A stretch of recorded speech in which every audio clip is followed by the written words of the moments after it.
Buona giornata e ben ritrovati con la prima edizione dei nostri telegiornali. Come ogni giorno staremo insieme fino alle 14:30 con tutte le notizie di cronaca e gli approfondimenti su quelle che sono le principali tematiche di attualità di queste ore. Ampio spazio quest'oggi verrà dato alla sicurezza stradale. Domani infatti è la giornata nazionale e mondiale in ricordo delle vittime della strada e sono molte le iniziative in programma in tutta la regione rivolte appunto alla sensibilizzazione e all'educazione per la sicurezza stradale, proprio per interrompere questa strage silenziosa che si sta consumando sulle nostre strade. Ma poi parleremo anche di politica e di infrastrutture, perché questa mattina è arrivato a Venezia il ministro alle infrastrutture Matteo Salvini per l'inaugurazione delle barriere in vetro che serviranno per la salvaguardia della Basilica di San Marco. Ebbene, alle 12:30 avremo un collegamento con i nostri inviati e una lunga intervista al Ministro su svariati temi, oltre a quello della salvaguardia, dall'autonomia alla questione delle trivelle in Alto Adriatico, ma poi tanti aggiornamenti di cronaca e approfondimenti su temi appunto di attualità, a partire da quello delle trivelle in Adriatico, ma anche dal bostrico che sta devastando le foreste dopo gli schianti di Vaia, ed ancora la questione della ripartenza della stagione sciistica sulla quale incombe lo spettro del caro bollette. Questo quindi e molto altro nella nostra prima edizione. Dicevamo ampio spazio alla sicurezza stradale per fermare questa strage silenziosa che purtroppo nelle ultime ore si è ulteriormente allungata. L'ennesimo incidente mortale si è verificato questa mattina a Scorzè, in provincia di Venezia, poco dopo le 8 lungo la Castellana. Un cinquantenne del posto ha perso il controllo della sua vettura, una Skoda, che è finita rovesciata in un canale di scolo contro il muro in cemento di un ponticello pedonale. I vigili del fuoco, intervenuti da Mestre e con i volontari di Mirano, hanno messo in sicurezza il mezzo ed estratto il conducente. Purtroppo, nonostante i tentativi di rianimazione, il medico del 118 non ha potuto far altro che dichiarare il decesso dell'uomo, del quale ancora non sono state rese note le generalità. La polizia locale ha deviato il traffico ed eseguito i rilievi per determinare le cause di questa ennesima tragedia. E un altro grave incidente si è verificato ieri sera in provincia di Treviso, a San Biagio di Callalta, dove una 24enne investita è ora in fin di vita all'ospedale di Treviso. Da poco illuminata e avvolta dalla nebbia, la ragazza che cammina lungo la carreggiata per andare al lavoro in un ristorante della zona. I fari del SUV che appaiono improvvisamente dietro di lei. Poi l'impatto terribile. Lotta tra la vita e la morte all'ospedale Cafoncello, la 24enne kosovara che ieri sera è stata sbalzata per una decina di metri dopo essere stata travolta in via San Martino a San Biagio di Callalta, poco distante dal centro commerciale Tiziano. Erano le 19, quando medico e infermieri del SUEM 118 sono intervenuti sul posto, chiamati dallo stesso automobilista sotto shock. Il cuore della ragazza si era fermato ed è stato necessario avviare le manovre di rianimazione che fortunatamente hanno avuto successo. La 24enne è stata trasportata d'urgenza in terapia intensiva. Per gli accertamenti del caso sono intervenuti gli agenti della polizia stradale che hanno eseguito i test alcolemici nei confronti dell'automobilista.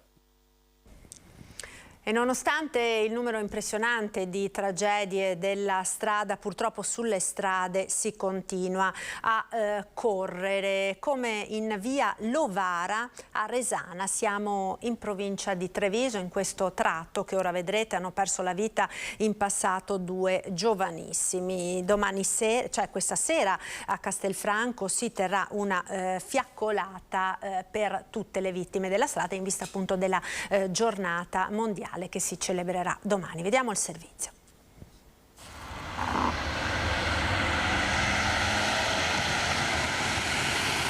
sorpasso a tutta velocità con linea continua sul cavalcavia di Via Lovara a Castelfranco, strada da percorrere al limite di 50 km/h. Su questa strada hanno perso la vita due ragazzi, Andrea e Kevin. L'ultima vittima il 25 agosto di quest'anno. Il primo aveva solo 12 anni e era a piedi. Il secondo di anni ne aveva 17 ed era in bicicletta. A ricordare le loro vite, questa bici ai piedi del cavalcavia e questo cartello con il volto del piccolo Andrea. Una strada dove corrono molto velocemente e dove si potrebbe fare, si dovrebbe fare, perché appunto non c'è marciapiede, non c'è pista ciclabile, ci sono mezzi pesanti. Spero che l'amministrazione appunto collabori, ci pensi, perché appunto la sicurezza è prima di tutto.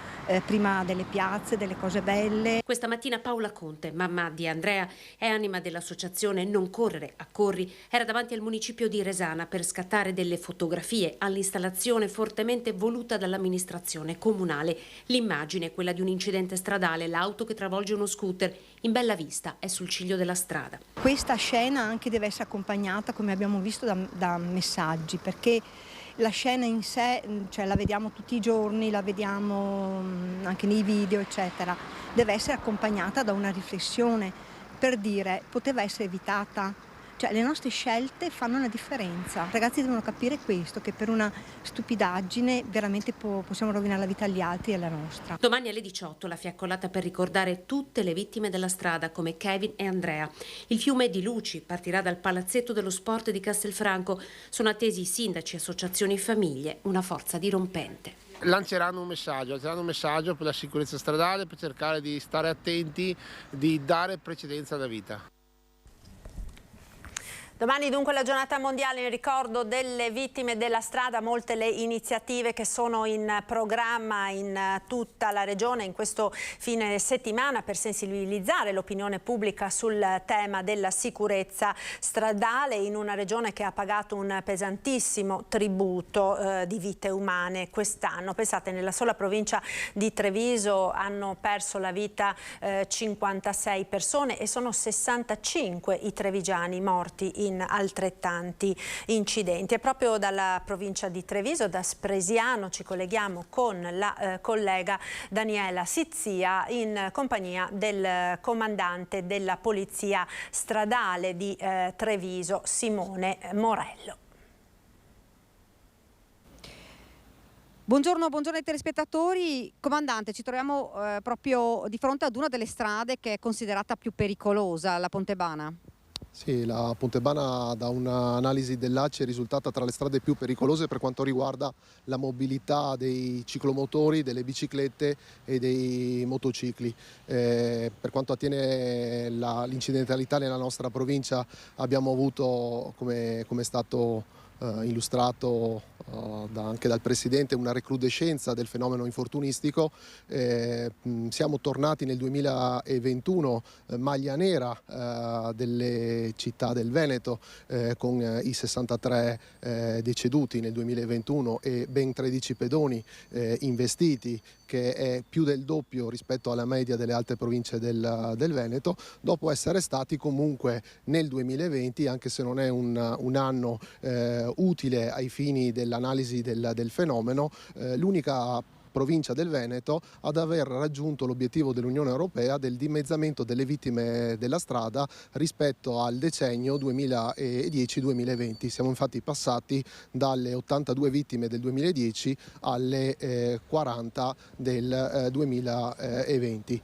Come dicevo, nel 2021 abbiamo avuto una recrudescenza dell'incidentalità stradale dovuta prevalentemente al fattore umano, a comportamenti irrispettosi, azzardati, dettati dalla fretta ma anche dalla distrazione. Ed ecco che la nostra attività è trasversale assieme anche alle altre istituzioni, enti, associazioni che ci vedono coinvolti in vari tavoli, in varie campagne di sensibilizzazione o in attività di educazione alla legalità, ma anche sulla strada per contrastare quei comportamenti che sono appunto maggior causa degli incidenti stradali. Nell'attività di guida prevale ovviamente il fattore umano, ogni attività umana ha insito l'errore, però quello che non è tollerabile è appunto determinati comportamenti che sono irrispettosi della vita. Tra questi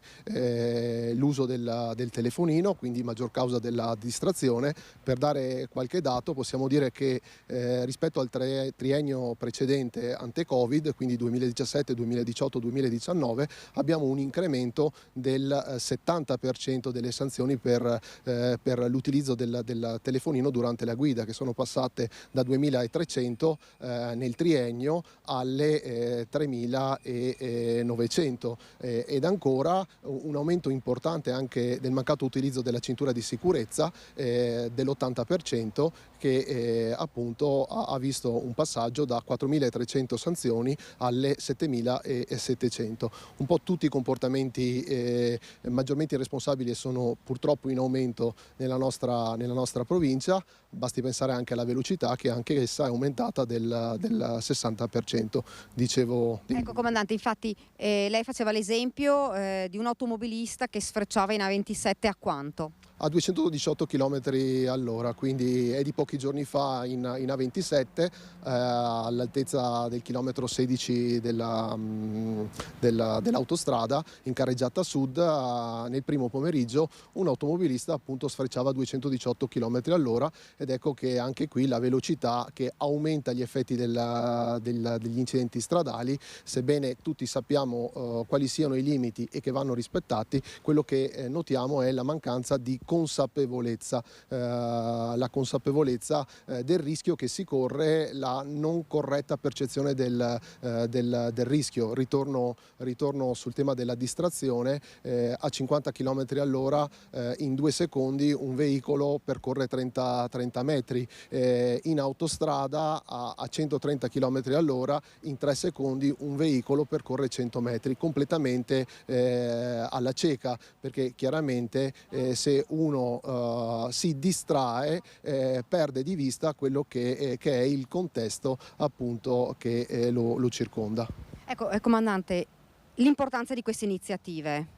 È fondamentale perché, come dicevo, al di là dei controlli su strada che sono stringenti e che hanno portato a questo aumento considerevole delle contravvenzioni, fondamentale è anche l'attività trasversale di sensibilizzazione dei ragazzi, ma anche delle persone di altre fasce di età, per tenere sempre vivo appunto il messaggio della sicurezza stradale, che dipende da tutti noi, non solo le istituzioni, ma anche ciascun utente della strada, ciascun conducente è parte attiva di essa. Quindi tutti insieme riusciremo sicuramente a raggiungere l'obiettivo dell'Unione Europea, che è il dimezzamento delle vittime della strada entro il 2030 e l'azzeramento nel 2050, grazie anche alla tecnologia che non ci deve distrarre, perché la tecnologia applicata ai veicoli ma anche alle infrastrutture sicuramente può limitare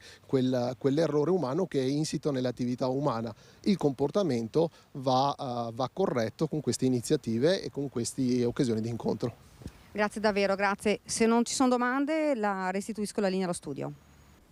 Ecco, grazie a Daniela Sizzia e al comandante della Polizia Stradale di Treviso, Simone Morello, impegnato appunto in questi giorni in numerose iniziative di sensibilizzazione rivolte proprio alla sicurezza stradale, ai giovani e ai ragazzi, ma non solo. Per continuare a parlare di sicurezza stradale abbiamo in collegamento, lo ringrazio per essere con noi, Paolo Battistini, presidente veneto dell'Associazione Vittime della Strada. Buongiorno Battistini, grazie per essere con noi. Buongiorno. Buongiorno a voi. Spero che la linea sia, diciamo, ottima per parlare. Sì, buongiorno a voi e grazie di questa, diciamo, divulgazione, per questa iniziativa della giornata ONU in ricordo delle vittime della strada, che voglio ricordare non è solo, diciamo, un giorno, diciamo, da dedicare a questo problema, ma dovrebbe essere, diciamo, una sollecitazione continua a tutte le istituzioni e a tutti, diciamo, la popolazione, per sensibilizzare a questo gravoso problema. Quindi ecco, ben venga che anche la parte giornalistica si attivi in questo. Ecco, ho sentito appena adesso anche il comandante, che è una giornata dedicata per creare momenti di sensibilizzazione, momenti di conoscenza di questo gravoso fenomeno, diciamo, dell'incidentalità stradale, che purtroppo non ha soluzioni di continuità. Io guardavo anche i dati della provincia di Treviso, le mortalità addirittura superano in provincia di Treviso quelle del 2019, e questo non va assolutamente bene, per cui bisogna intensificare gli sforzi per poter sensibilizzare le persone, per poter, diciamo, aumentare i controlli sulle strade, perché diciamo che la maggior parte degli incidenti avviene per opera della responsabilità delle persone, la maggior parte, ecco. Ecco, Non di meno dobbiamo infatti aggiungere no, che... Battistini, mi scusi, no, infatti sentivamo proprio prima dal comandante della polizia stradale come poi alla fine sia soprattutto il comportamento individuale, no, la causa principale degli incidenti. Certo, magari ci sono dei punti della viabilità più o meno pericolosi, ma se si rispettano tutte quelle che sono le norme della strada si riesce a prevenire la stragrande maggioranza degli incidenti, soprattutto recentemente incidenti provocati dalla distrazione per il cellulare, che è la causa forse in testa, insomma, recentemente agli incidenti stradali, l'eccesso di velocità, ancora poi l'uso sotto l'effetto di sostanze, alcol o stupefacenti, alcol in modo particolare. Abbiamo sentito anche i dati relativi alle sanzioni, ai ritiri patente, no, dell'ultimo periodo, visto che a fronte di questa aumentata incidentalità sono stati anche incrementati i controlli delle forze dell'ordine ed effettivamente i dati sono davvero allarmanti. Sì, ovviamente purtroppo tutto incide, e la responsabilità personale, come dicevo, è quella che diciamo, influisce maggiormente sull'incidentalità. Cionondimeno anche le amministrazioni, le istituzioni che devono garantire la sicurezza sulle strade, che devono, diciamo, migliorare i punti critici della viabilità, hanno un peso, diciamo, consistente in questo fatto, perché purtroppo i punti critici della viabilità devono per forza andare a essere migliorati, perché contribuiscono, diciamo, a tante vittime e a tanti invalidi civili. Quindi noi puntiamo in questo senso che tutte le istituzioni, a partire dalle amministrazioni comunali, alle province, alle regioni, all'ANAS e quant'altro, abbiano il loro compito di diciamo, intervenire in questo senso, migliorare, diciamo, i punti critici della viabilità e rendere le strade più sicure. Ecco, ripeto, questa giornata è solo un punto di partenza e che speriamo abbia maggiore rilevanza negli anni, perché fino adesso è sempre stata un po' sottovalutata e così via. Quindi ci vuole uno sforzo maggiore di tutti, ci vuole diciamo, una presa di coscienza condivisa con tutte le amministrazioni e tutti gli enti istituzionali per poter migliorare, perché, diciamo, l'Europa ci dice che è una responsabilità condivisa e per cui tutti assieme possiamo migliorare la cosa. È logico che diciamo, se uno interviene in maniera singolarmente fa quello che fa, per cui c'è bisogno di una condivisione assoluta di questo problema, perché, ripeto, io facevo un po' i calcoli ultimamente, in 11 anni in Italia abbiamo avuto oltre 36.000 morti. Senza considerare gli invalidi civili, senza considerare tutti questi feriti che portano diciamo, invalidità permanenti per tutta la vita e così via. È un esercito sommerso anche questo, che non si tiene mai conto anche di questo. Per cui ecco, uno sforzo comune che bisogna continuare e portare avanti.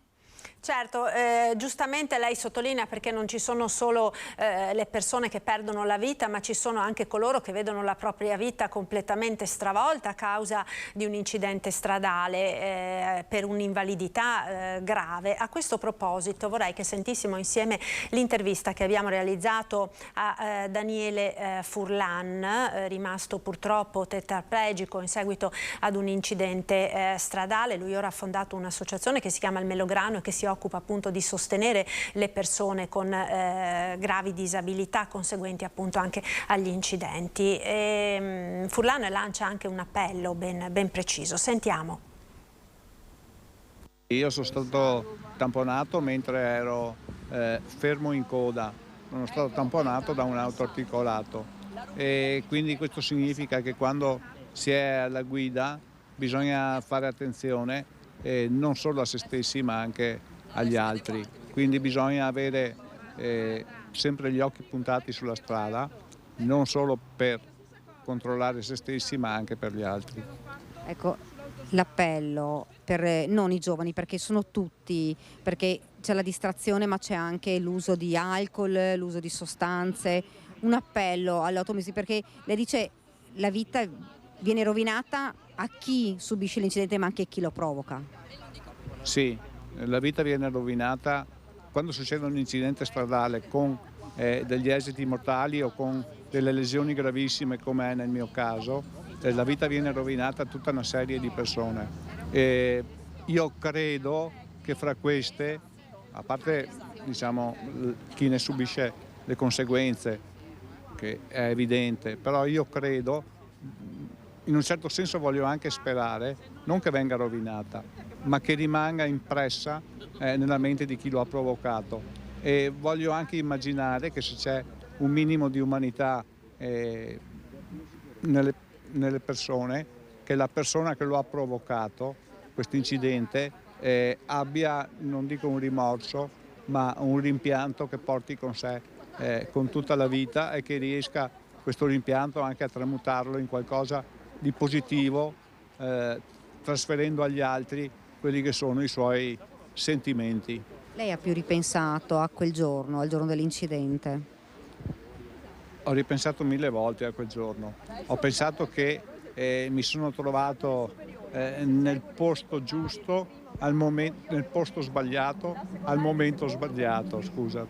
E ho pensato se mi fossi fermato a bere un caffè, fossi arrivato 2 minuti dopo.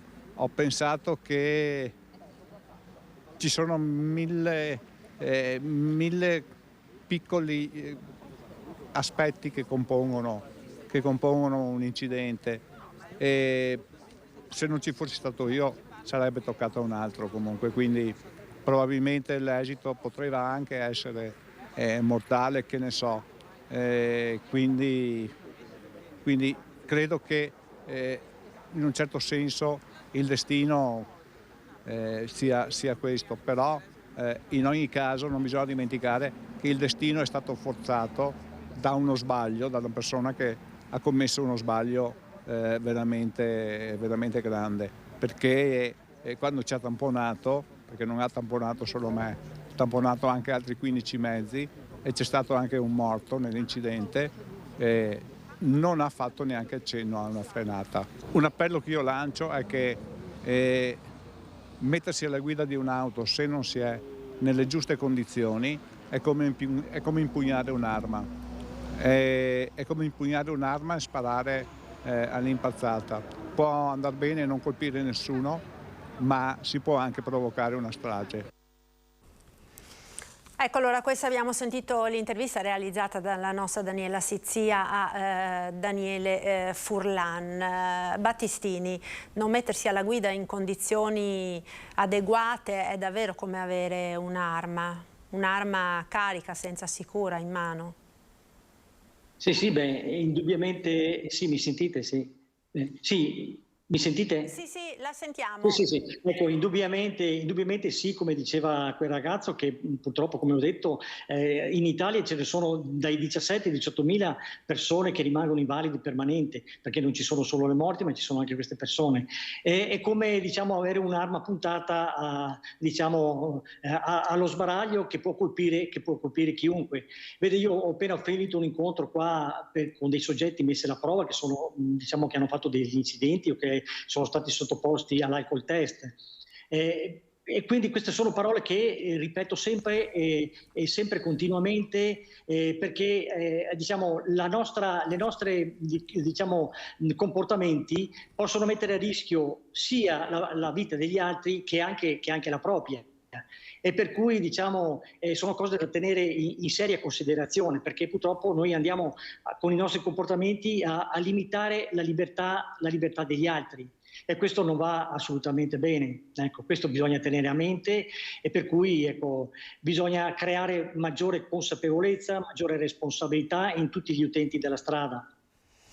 Senz'altro. Tra l'altro abbiamo in questo momento un aggiornamento sulla notizia che abbiamo dato in apertura del nostro telegiornale, che è quello dell'ennesimo incidente che si è verificato appunto sulle strade della nostra regione. Questa mattina a Scorzè, lungo la Castellana, ha perso la vita un uomo di 51 anni uscito di strada con la propria auto e finito in una canaletta, si è schiantato poi contro un muretto in cemento. Ecco, stiamo vedendo le immagini della tragedia. Ebbene, sono state rese note poco fa le generalità della vittima. Si tratta di Ulderico Vedovato, 51 anni, tecnico per la manutenzione di impianti, residente nella zona, padre di 2 bimbe. Battistini, non ci sono davvero le parole, no, per descrivere che cosa possa provocare un incidente stradale, non solo naturalmente alla vittima, ma poi alle famiglie che sono devastate dal dolore. Stavamo vedendo prima, finché lei parlava, in sovraimpressione le immagini del video che voi avete divulgato in tutte le lingue, no? Perché purtroppo è una strage silenziosa che si sta consumando nelle stragi di tutto il mondo, e la giornata di domani è proprio stata indetta dall'ONU, no? Sì, beh, indubbiamente all'interno di una famiglia che viene sfasciata completamente, specialmente se a morire sulla strada è un figlio, ma anche assolutamente come un genitore verso i figli e così via, perché purtroppo sono cose talmente repentine, talmente, diciamo, così, che succedono all'improvviso, che tu non hai il tempo di essere preparato e di metabolizzare in prestezza, per cui è una tragedia. Noi diciamo sempre che è come una via crucis che dura tutta la vita. Questo diciamo, lo mettiamo sempre presente, perché diciamo, pensare a quello che può succedere all'interno di una famiglia, a una vita distrutta per sempre, a tutte le conseguenze anche legali dopo, per tutto l'iter della lungaggine, diciamo, burocratica legale, che distrugge continuamente, per cui non c'è più pace e non c'è più serenità all'interno di una famiglia, perché diciamocelo veramente che sopravvivere, cioè vivere dopo la morte di un figlio è un sopravvivere, ecco, non c'è più una vita normale, non c'è più una vita felice, perché purtroppo il vuoto rimane sempre. In relazione a quell'incidente che abbiamo visto prima, ecco, non si dà poca valutazione purtroppo alla disattenzione, e qua gioca un ruolo importante il cellulare che abbiamo sempre in mano e sempre all'orecchio, perché queste fuoriuscite autonome di strada hanno una causa, e molto spesso non viene detto, e purtroppo il cellulare sta assumendo, diciamo, la prima causa di morte e di invalidità in Italia. Noi non ci pensiamo, però guardare il telefonino in macchina o magari messaggiare con WhatsApp o con quant'altro, perdiamo quei 2-3 secondi, 4 anche, che non abbiamo gli occhi sulla strada. E per questo si fa immensamente, diciamo, facile, presto andare fuori strada o andare dall'altra parte in contromano e coinvolgere altre persone. Sono cose che purtroppo non ci pensiamo, però ecco, bisogna valutare guardarle attentamente, perché appunto sta assumendo un carattere principale come incidentalità. Certo, infatti è quello che sentivamo prima, no, da parte del comandante della stradale, come molto spesso manchi proprio la consapevolezza del rischio in chi si mette alla guida. E speriamo quindi che tutte queste iniziative di sensibilizzazione che si stanno facendo in questi giorni aiutino, insomma, le persone a capire l'importanza di prestare la massima attenzione. Io la ringrazio, Battistini, per essere stato con noi e le auguro... Vi ringrazio anche per questo, per questo intervento, ecco, perché più se ne parla e meglio è, perché purtroppo nel silenzio non si conclude niente. Quindi noi abbiamo anche negli anni richiesto anche alla RAI nazionale degli interventi, delle rubriche fisse di sensibilizzazione che sarebbero molto importanti, perché purtroppo bisogna informare e sensibilizzare il maggiormente possibile. Ecco, quindi grazie a voi per quello che fate, speriamo che questa giornata possa anche incrementare queste opere di sensibilizzazione che sono molto importanti a livello sia del Veneto e sia nazionale. Ecco, perché bisogna informare. Senz'altro, grazie davvero a Paolo Battistini, presidente dell'Associazione Vittime della Strada del Veneto. Noi ora ci fermiamo per qualche istante di pubblicità, linea alla regia, subito dopo andremo a Venezia, dove appunto questa mattina è arrivato il ministro delle Infrastrutture Matteo Salvini. Pubblicità, a tra poco.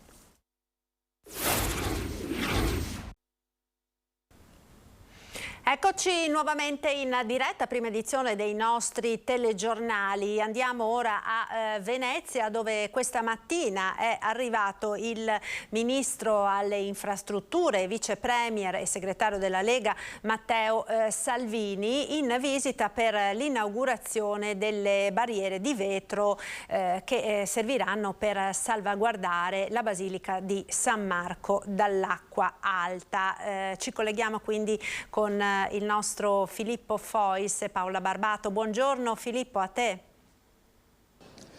Buongiorno da Venezia. La visita del Ministro delle Infrastrutture e Vice Premier Matteo Salvini si è appena conclusa. Matteo Salvini è arrivato qui a Venezia per un'importante inaugurazione. Vedete, noi ci troviamo di fronte alla Basilica di San Marco, in quelle persone che vedete sono tutte in fila per entrare alla Basilica. Come potete osservare c'è l'acqua alta oggi a Venezia, questo perché San Marco è una delle zone più basse della città, per cui va sotto anche a 83 centimetri. Ci sono molti turisti naturalmente. Che cosa è stato inaugurato oggi? Ve lo facciamo vedere immediatamente. Queste paratoie trasparenti che tengono la basilica all'asciutto anche quando c'è acqua alta. Quindi, come vedete, dal lato della basilica è tutto completamente asciutto, altrimenti la chiesa sarebbe stata sott'acqua anche oggi. È un'opera i cui lavori erano iniziati da diversi mesi, che oggi è stata inaugurata ufficialmente con la presenza del vice premier Salvini. C'era anche naturalmente il sindaco della città di Venezia Luigi Brugnaro e il presidente della regione Luca Zaia, oltre a tutte le autorità della città, dal prefetto al questore e naturalmente il patriarca di Venezia. E Salvini ha parlato un po' di tutto, devo dire, prima di entrare a visitare la Basilica e poi inaugurare l'opera, dall'autonomia a quelli che sono i prossimi impegni che lo riguardano come Ministro delle Infrastrutture, anche per quello che riguarda il Veneto. Per cui ascoltiamo un estratto del suo intervento poco prima di entrare nella Basilica di San Marco, poi la linea torna allo studio. Sono qua a ringraziare i veneziani, coloro che hanno lavorato e che mettono in salvo un gioiello, la città più bella del mondo.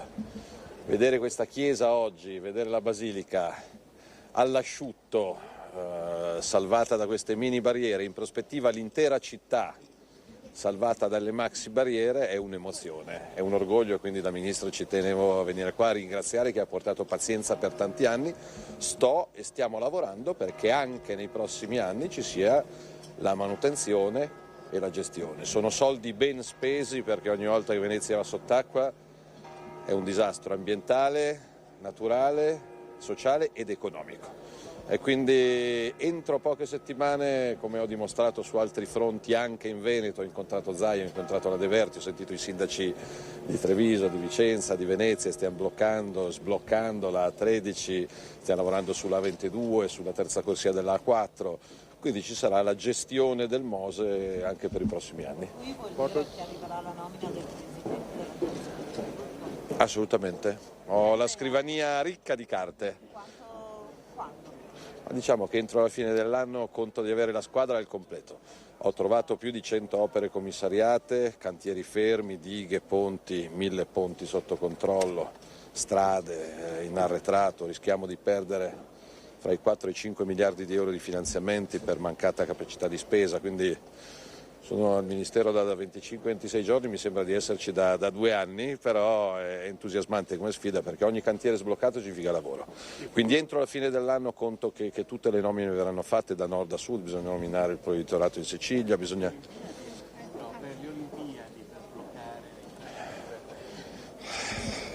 In manovra mettiamo degli altri fondi. Le Olimpiadi ci saranno un evento eccezionale, l'Italia sarà all'attenzione di tutto il mondo, quindi non possiamo sbagliare. Permettetemi di dire che si sono persi 2 anni, sul fronte Olimpiadi, sul fronte Venezia, su tanti fronti. Si sono persi anni, poi non sono qua a far polemica, sono qua a guardare avanti. Diciamo che probabilmente molti interventi anche a Venezia avrebbero potuto essere inaugurati prima. In più per Venezia, Ministro, conta di stanziare? Per che cosa? Tutta la salvaguardia, la legge speciale, le richieste del Comune? Cominceremo a lavorare alla legge di bilancio da lunedì, quindi oggi è sabato, conto che Venezia abbia l'attenzione che merita in una situazione economica complicata. Ieri abbiamo fatto la riunione, non faccio nomi e cognomi in conferenza stampa. Prima delle elezioni diceva che avremmo rivisto la legge speciale, la vedremo quella nuova? Prima delle elezioni proprio qua a San Marco? Ci lavoreremo, il mio obiettivo è lavorare con i sindaci, tenete presente che non essendo neanche da un mese al Ministero non c'è ancora la squadra fatta, quindi datemi tempo di finire la squadra e poi recupereremo tutto il progresso. Nella manovra sono contento perché, ripeto, la stragrande maggioranza delle risorse andrà sulle bollette per imprese e famiglie vista la situazione, però come promesso ci sarà lo stop alla legge Fornero, la via di quota 41, ci sarà l'innalzamento della flat tax da 65.000 almeno a 85.000 euro, ci sarà una rinnovata pace fiscale con rottamazione di milioni di cartelle, ci sarà una revisione importante del reddito di cittadinanza. Noi abbiamo chiesto che chi rifiuta un posto di lavoro perde qualsiasi contributo e denaro pubblico e sul tema dell'autonomia abbiamo fatto ieri un'ottima e utile riunione e io penso che il Ministro Calderoli anche lui in un mese abbia fatto più di quello che non hanno fatto in 2 governi precedenti. Ho sentito Zaia, ieri ho sentito Fontana e anche in questo caso entro la fine dell'anno ci saranno i primi segnali concreti, tangibili. No, io penso che si metteranno d'accordo tutti, non si tratta di portare via qualcosa a qualcuno, si tratta di permettere a chi si sente più pronto di affrontare nuove sfide, quindi qualcuno potrà chiedere 2 competenze da gestire localmente, qualcuno ne potrà chiedere 15 o 20. No, entro l'anno si parte, l'obiettivo in Consiglio dei Ministri, con un testo che metta d'accordo tutti. Voi avete visto che c'è qualcuno che probabilmente non nel merito, ma per motivi politici dice di no a prescindere. E quando pensa si riuscirà ad arrivare alla concretizzazione dell'autonomia per il Veneto? Cioè quando si arriva alle prime competenze delegate finalmente a Veneto, Lombardia, Emilia Romagna, a tutti quelli che lo chiederanno? Io un'idea ce l'ho, non fatemi dare pronostici perché sennò dicono che porto via il lavoro agli altri ministri, però la tabella di marcia ce l'ho ben chiara e questa sarà la legislatura comunque definitiva. Ma si remore di Fratelli d'Italia? No, non le ho lette sui giornali ma non ieri al tavolo. Poi il bello è che fai una riunione per 2 ore parlando di cose, poi leggi alcuni giornali e leggi altre cose. No, no, ma attenzione, sul presidenzialismo siamo tutti d'accordo e quindi ci sarà il rinnovo di un impegno che risale al 2012 e quindi è giusto andare avanti. Il presidenzialismo ovviamente deve riformare la Costituzione, quindi la Costituzione la riformi in 15 giorni. Portiamo avanti tutto, l'autonomia è pronta perché l'hanno chiesto alcune milioni di persone, quindi l'importante è che tutti sappiano che non ci sarà il meno per nessuno, c'è solo da guadagnarci con l'autonomia. Il congresso della Lega toglierà le incompatibilità per i regionali? Ma non ci sono. Sì, ci sono, le avete messe voi. No, ragazzi, parliamo di vita reale, ognuno si può candidare a fare quello che vuole e dove vuole. Detto questo, siamo già al 90% dei congressi. Ognuno si può candidare a fare quello che vuole, però io occupo un ministero che si occupa di lavoro, quindi delle beghe mi interessa men che zero. È una bellissima giornata. Infrastrutture in Veneto, Pedemontana, Terza Corsia. Si corre. Ho già fatto 2 riunioni col Veneto, ripeto, in 3 settimane, stiamo parlando di 3 settimane di insediamento del nuovo governo. Ho già incontrato più della metà delle regioni italiane, c'è il dossier della CAV, della trasformazione in autostrade, c'è il dossier di Vicenza, c'è la bretella di Treviso, c'è l'alta velocità. Ovviamente non si potrà fare tutte subito, bisognerà darsi delle priorità, però il Veneto avrà una quantità di investimenti da recuperare notevolissima. Tra le priorità? Ne ho parlato con l'autorità portuale prima, tenere insieme lavoro e tutela della città è fondamentale, non si può dire di no a prescindere. Anche perché c'è un porto, ci sono lavoratori che aspettano risposte. Addio all'offshore? No, oggi non sono a dire addio a nessuno. Oggi sono a dire benvenuto.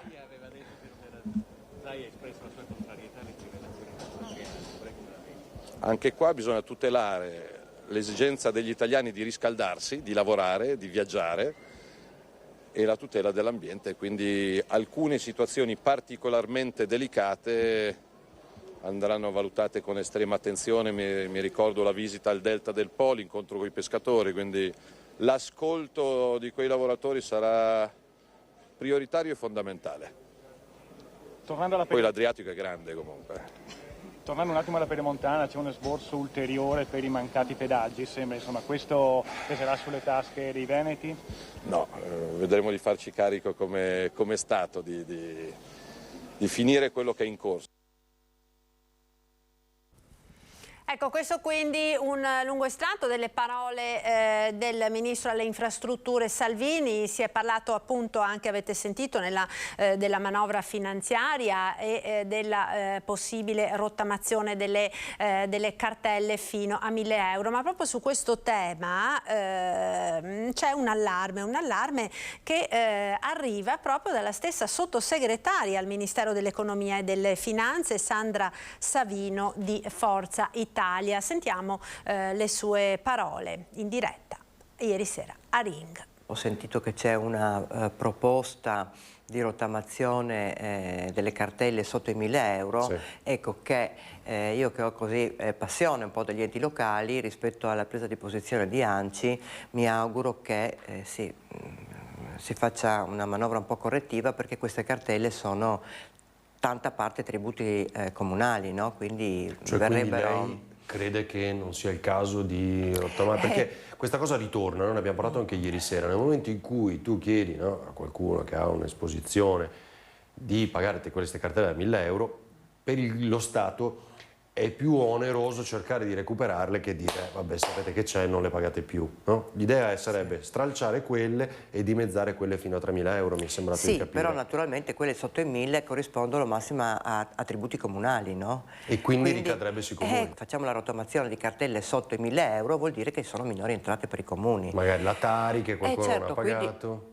Quindi è chiaro che questa roba qua inevitabilmente si ripercuote poi sui bilanci dei comuni, no? Chiamerò comunque anche ANCI, cercherò di incontrarmi con ANCI, spero, ecco, che venga fatto un ragionamento in questo senso, un ragionamento di buon senso, cercando di non abbandonare i comuni, no? Ecco, allora ora andiamo a Padova, tra poco ci collegheremo con la collega Valentina Visentin, ma intanto restiamo a Padova per continuare a parlare dell'inchiesta che ha travolto la presidente della Onlus Team for Children. La procura sta infatti passando al setaccio conti e donazioni. Contrasti interni alla Onlus, dipendenti e consiglieri, 3 in tutto, che si sono dimessi nel 2021, dissapori che avrebbero portato a tutto questo. Secondo Chiara Girello Azzena, l'esposto in procura nei suoi confronti è stato fatto da una persona che era interna a Team for Children e che vuole nuocerle. La presidente dell'associazione, che sostiene il reparto di oncoematologia pediatrica travolta da un'inchiesta per appropriazione indebita di fondi destinati ai bambini malati, dice di sapere chi ha fatto l'esposto in procura e di non avere nulla da temere. In questi mesi però la procura di Padova e le Fiamme Gialle hanno sentito numerosi suoi collaboratori e alla fine hanno indagato Chiara Girello Azzena. Sotto la lente di ingrandimento numerose spese per circa 50.000 euro fatte dalla presidente per pagare viaggi in Sardegna, prodotti di bellezza e abbigliamento, ma anche la cessione di alcuni condizionatori donati da un'azienda ad una familiare anziché destinarli al reparto di oncoematologia. Chiara Girello Azzena era stata ascoltata in procura lo scorso febbraio, accertamenti in corso sui conti e le spese fatte con la carta di credito della Onlus. Nel sito web di Team for Children, Chiara Girello Azzena risulta aver effettuato lei stessa delle donazioni, la più grande di oltre 4.000 euro fatta l'11 maggio del 2021, per un totale di oltre 18.000 euro in 2 anni. Anche su questo la procura indaga. Altre notizie di cronaca, andiamo nel Vicentino. No, ecco, vedo che adesso è in linea la collega da Padova, Valentina Visentin. Valentina, buongiorno. Allora si parla di psicologi perché durante la pandemia sono aumentate naturalmente le visite, le richieste, no, di supporto psicologico da parte delle persone e sono emerse anche alcune irregolarità che sono emerse anche proprio quest'oggi nel corso di questo importante convegno che c'è a Padova. A te Valentina, buongiorno intanto. Buongiorno Marta, sì, proprio così, esattamente, a fronte di un numero aumentato in questi anni di pandemia, di richieste di sostegno psicologico, dall'altra parte i professionisti denunciano che si sono scoperti, soprattutto online, falsi e finti psicologi che hanno approfittato di questa situazione. Ci spiega e ci fa una fotografia del fenomeno il dottor Mauro Grimoldi. Sì, siamo in una fase molto delicata, stiamo uscendo tutti quanti da un periodo doppiamente difficile, una grossa crisi sanitaria come mai ne avevamo viste prima e adesso una crisi economica. Questo fa sì che stia proliferando la pessima abitudine, davvero dannosa per tutti, di esercitare la professione psicologica senza essere abilitati. Quindi sempre di più si stanno diffondendo e stanno arrivando moltissime segnalazioni all'ordine da parte di cittadini che segnalano la diffusione proprio della pratica di esercizio abusivo della professione psicologica. Il nostro invito è: se conoscete qualcuno che si è trovato per caso in questa situazione, quindi che si è trovato ad essere paziente di qualcuno che diceva di essere qualcosa per cui non era abilitato, bene, in questi casi, anche per tutelare chi verrà dopo di voi, mi raccomando, non esitate, l'Ordine Psicologi del Veneto è a disposizione per raccogliere le vostre segnalazioni e aiutarvi a fare quello che va fatto per aiutare voi stessi e le persone che si trovano nella vostra situazione. Ci sono dei campanelli d'allarme che possono insomma far drizzare le antenne? Beh, sicuramente, se c'è qualcuno che rimane vago rispetto a quella che è la propria professione o qualcuno che usa dei termini anglosassoni, inglesi, strani, che non sono quelli consueti, beh, allora lì c'è da andare a verificare. L'ordine è qui anche per questo, è qui apposta per tutelare le persone dalla buona pratica professionale che deve essere quella a cui ci dobbiamo rivolgere tutti nel momento in cui ci sentiamo più fragili. E allora qui con me c'è anche Luca Pezzullo, che è il presidente dell'Ordine delle Psicologhe e degli Psicologi del Veneto, perché di fatto è un problema di salute pubblica. Abbiamo visto in questo periodo di Covid il sostegno psicologico è stato fondamentale, non a caso è stato anche introdotto il bonus psicologi, però insomma come sempre si rischia di rimanere duramente scottati, perché stiamo parlando appunto di medicina e di salute pubblica. Assolutamente sì, il tema della tutela professionale è innanzitutto un tema di salute pubblica, di salute di tutti, che soprattutto in una situazione di fragilità psicologica propria o delle proprie famiglie devono essere sicuri di rivolgersi a professionisti qualificati e non persone improvvisate o proprio abusive. C'è dietro tutta la filiera dell'abusivismo professionale anche in ambito psicologico, un'intera filiera economica che deve essere contrastata. Infatti oggi siamo a Padova a parlarne con le forze dell'ordine, gli avvocati e quant'altro, proprio per per costruire delle reti di contrasto a questo fenomeno. E il messaggio è proprio questo: c'è bisogno di essere aiutati in una fase di fisiologica stanchezza emotiva per tutti, c'è bisogno di farlo però con professionisti adeguati e qualificati.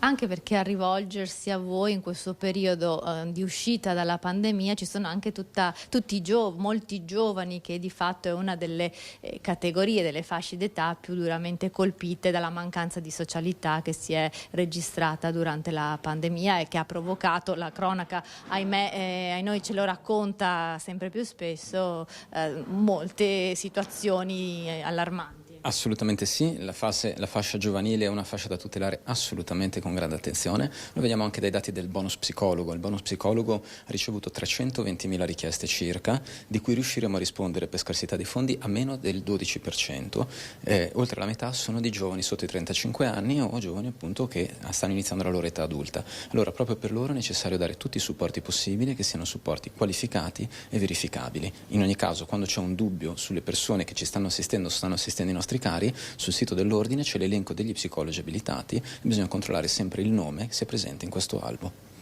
Ecco Marta, questa la fotografia, questi anche i consigli che speriamo di aver dato ai nostri telespettatori. Se non hai domande io ti restituisco la linea allo studio. Grazie a Valentina Visentin e ai suoi ospiti per questo collegamento da Padova e per questi preziosi consigli, soprattutto in questa fase, no, che abbiamo visto vede molte fasce della popolazione in difficoltà e quindi anche una crescente richiesta di supporto psicologico alla quale purtroppo spesso il sistema pubblico non riesce a fare fronte. Noi ora ci fermiamo per qualche istante di pubblicità, linea alla regia, a tra poco, restate con noi.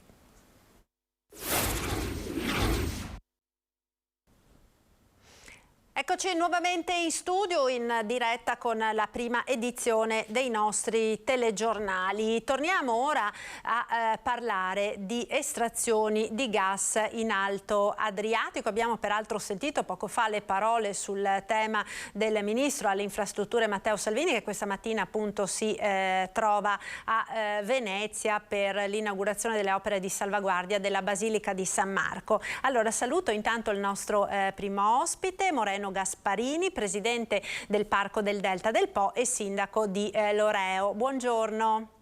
Buongiorno a voi e grazie dell'invito. Grazie a lei per essere con noi. Tra poco ci dovrebbe raggiungere anche in collegamento Roberto Pizzoli, che è sindaco di Porto Tolle.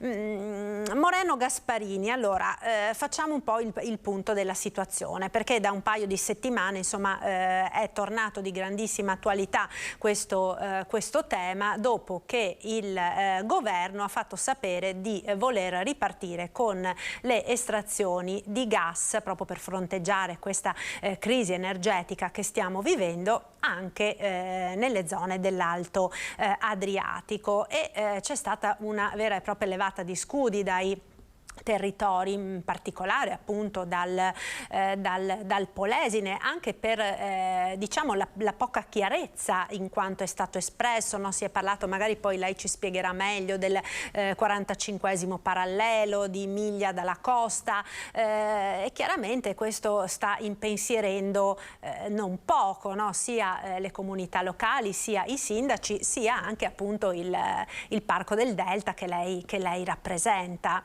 Che cosa sta succedendo? Lei ha già fatto un po' il delineamento della situazione attuale. Ad oggi con il decreto aiuti quater c'è scritto in questo decreto che bisogna raccogliere tutto il gas possibile dentro il territorio nazionale, quindi anche per quanto riguarda l'Adriatico settentrionale, oltre le 9 miglia, come lei ha sottolineato, e sotto il 45esimo parallelo nostro. Già qui la situazione è abbastanza, non dico inconsueta, ma il 45esimo passa proprio davanti al Delta del Po. Come vedete nelle immagini, queste sono le nostre aree. Il discorso della subsidenza che è stato un percorso storico che ci ha fatto conoscere cosa vuol dire anni 50 e anni 60 estrarre metano nei nostri territori e davanti al nostro mare, che ha creato comunque una come posso dire, un abbassamento del terreno fino a 4 metri. Comunque noi siamo mediamente 2,5 metri sotto il livello del medio mare, quindi la nostra area del Delta del Po, il nostro parco Delta del Po è tutto sotto il livello del mare. Si vive solamente perché c'è un grande lavoro dell'uomo e un grande lavoro per la sicurezza del territorio che va fatto attraverso il Genio Civile e il Consorzio di Bonifica, che ci mantiene in sicurezza tutto quello che è l'estrazione dell'acqua dai nostri terreni, ecco proprio in queste immagini, dai nostri terreni per poi rigettarlo nei fiumi due più grandi d'Italia, che sono l'Adige e il Po, e rimesso in mare. Ma perché dicevo prima un po' di assurdo con il 45esimo parallelo? Perché siamo a 35 km dalla laguna di Venezia e dalla città di Venezia, che anche Venezia è in pericolo, come giustamente lei ha accennato prima. Salvini è stato a Venezia per redigere e vedere un attimo quello che potevano essere le circostanze e le condizioni per mettere in sicurezza anche la città, una delle città più belle del mondo, la più bella del mondo io direi. E questo tutto si svolge a 35 km d'aria. Potrebbe anche dare la chiave di lettura che quest'area, che questo territorio fatto da 9 comuni dentro l'ente parco Delta del Po non vogliono niente. Così non è vero, non vogliamo le estrazioni, far riprendere le estrazioni in Alto Adriatico davanti a noi del gas, per tanti motivi che sono sotto gli occhi di tutti ormai. Uno in primis è quello che comunque noi qui davanti abbiamo un rigassificatore che risponde a 8-9 miliardi di metri cubi l'anno ad oggi, ma che può essere potenziato fino a 12 miliardi di metri cubi, e quindi anche andare a sopperire quel 2%, perché stiamo parlando del 2% della fabbisogno nazionale, che potrebbero dare, la soddisfazione che potrebbe dare i pozzi davanti all'Adriatico. Primo. Secondo, questi pozzi potrebbero essere in esercizio fra 3 anni.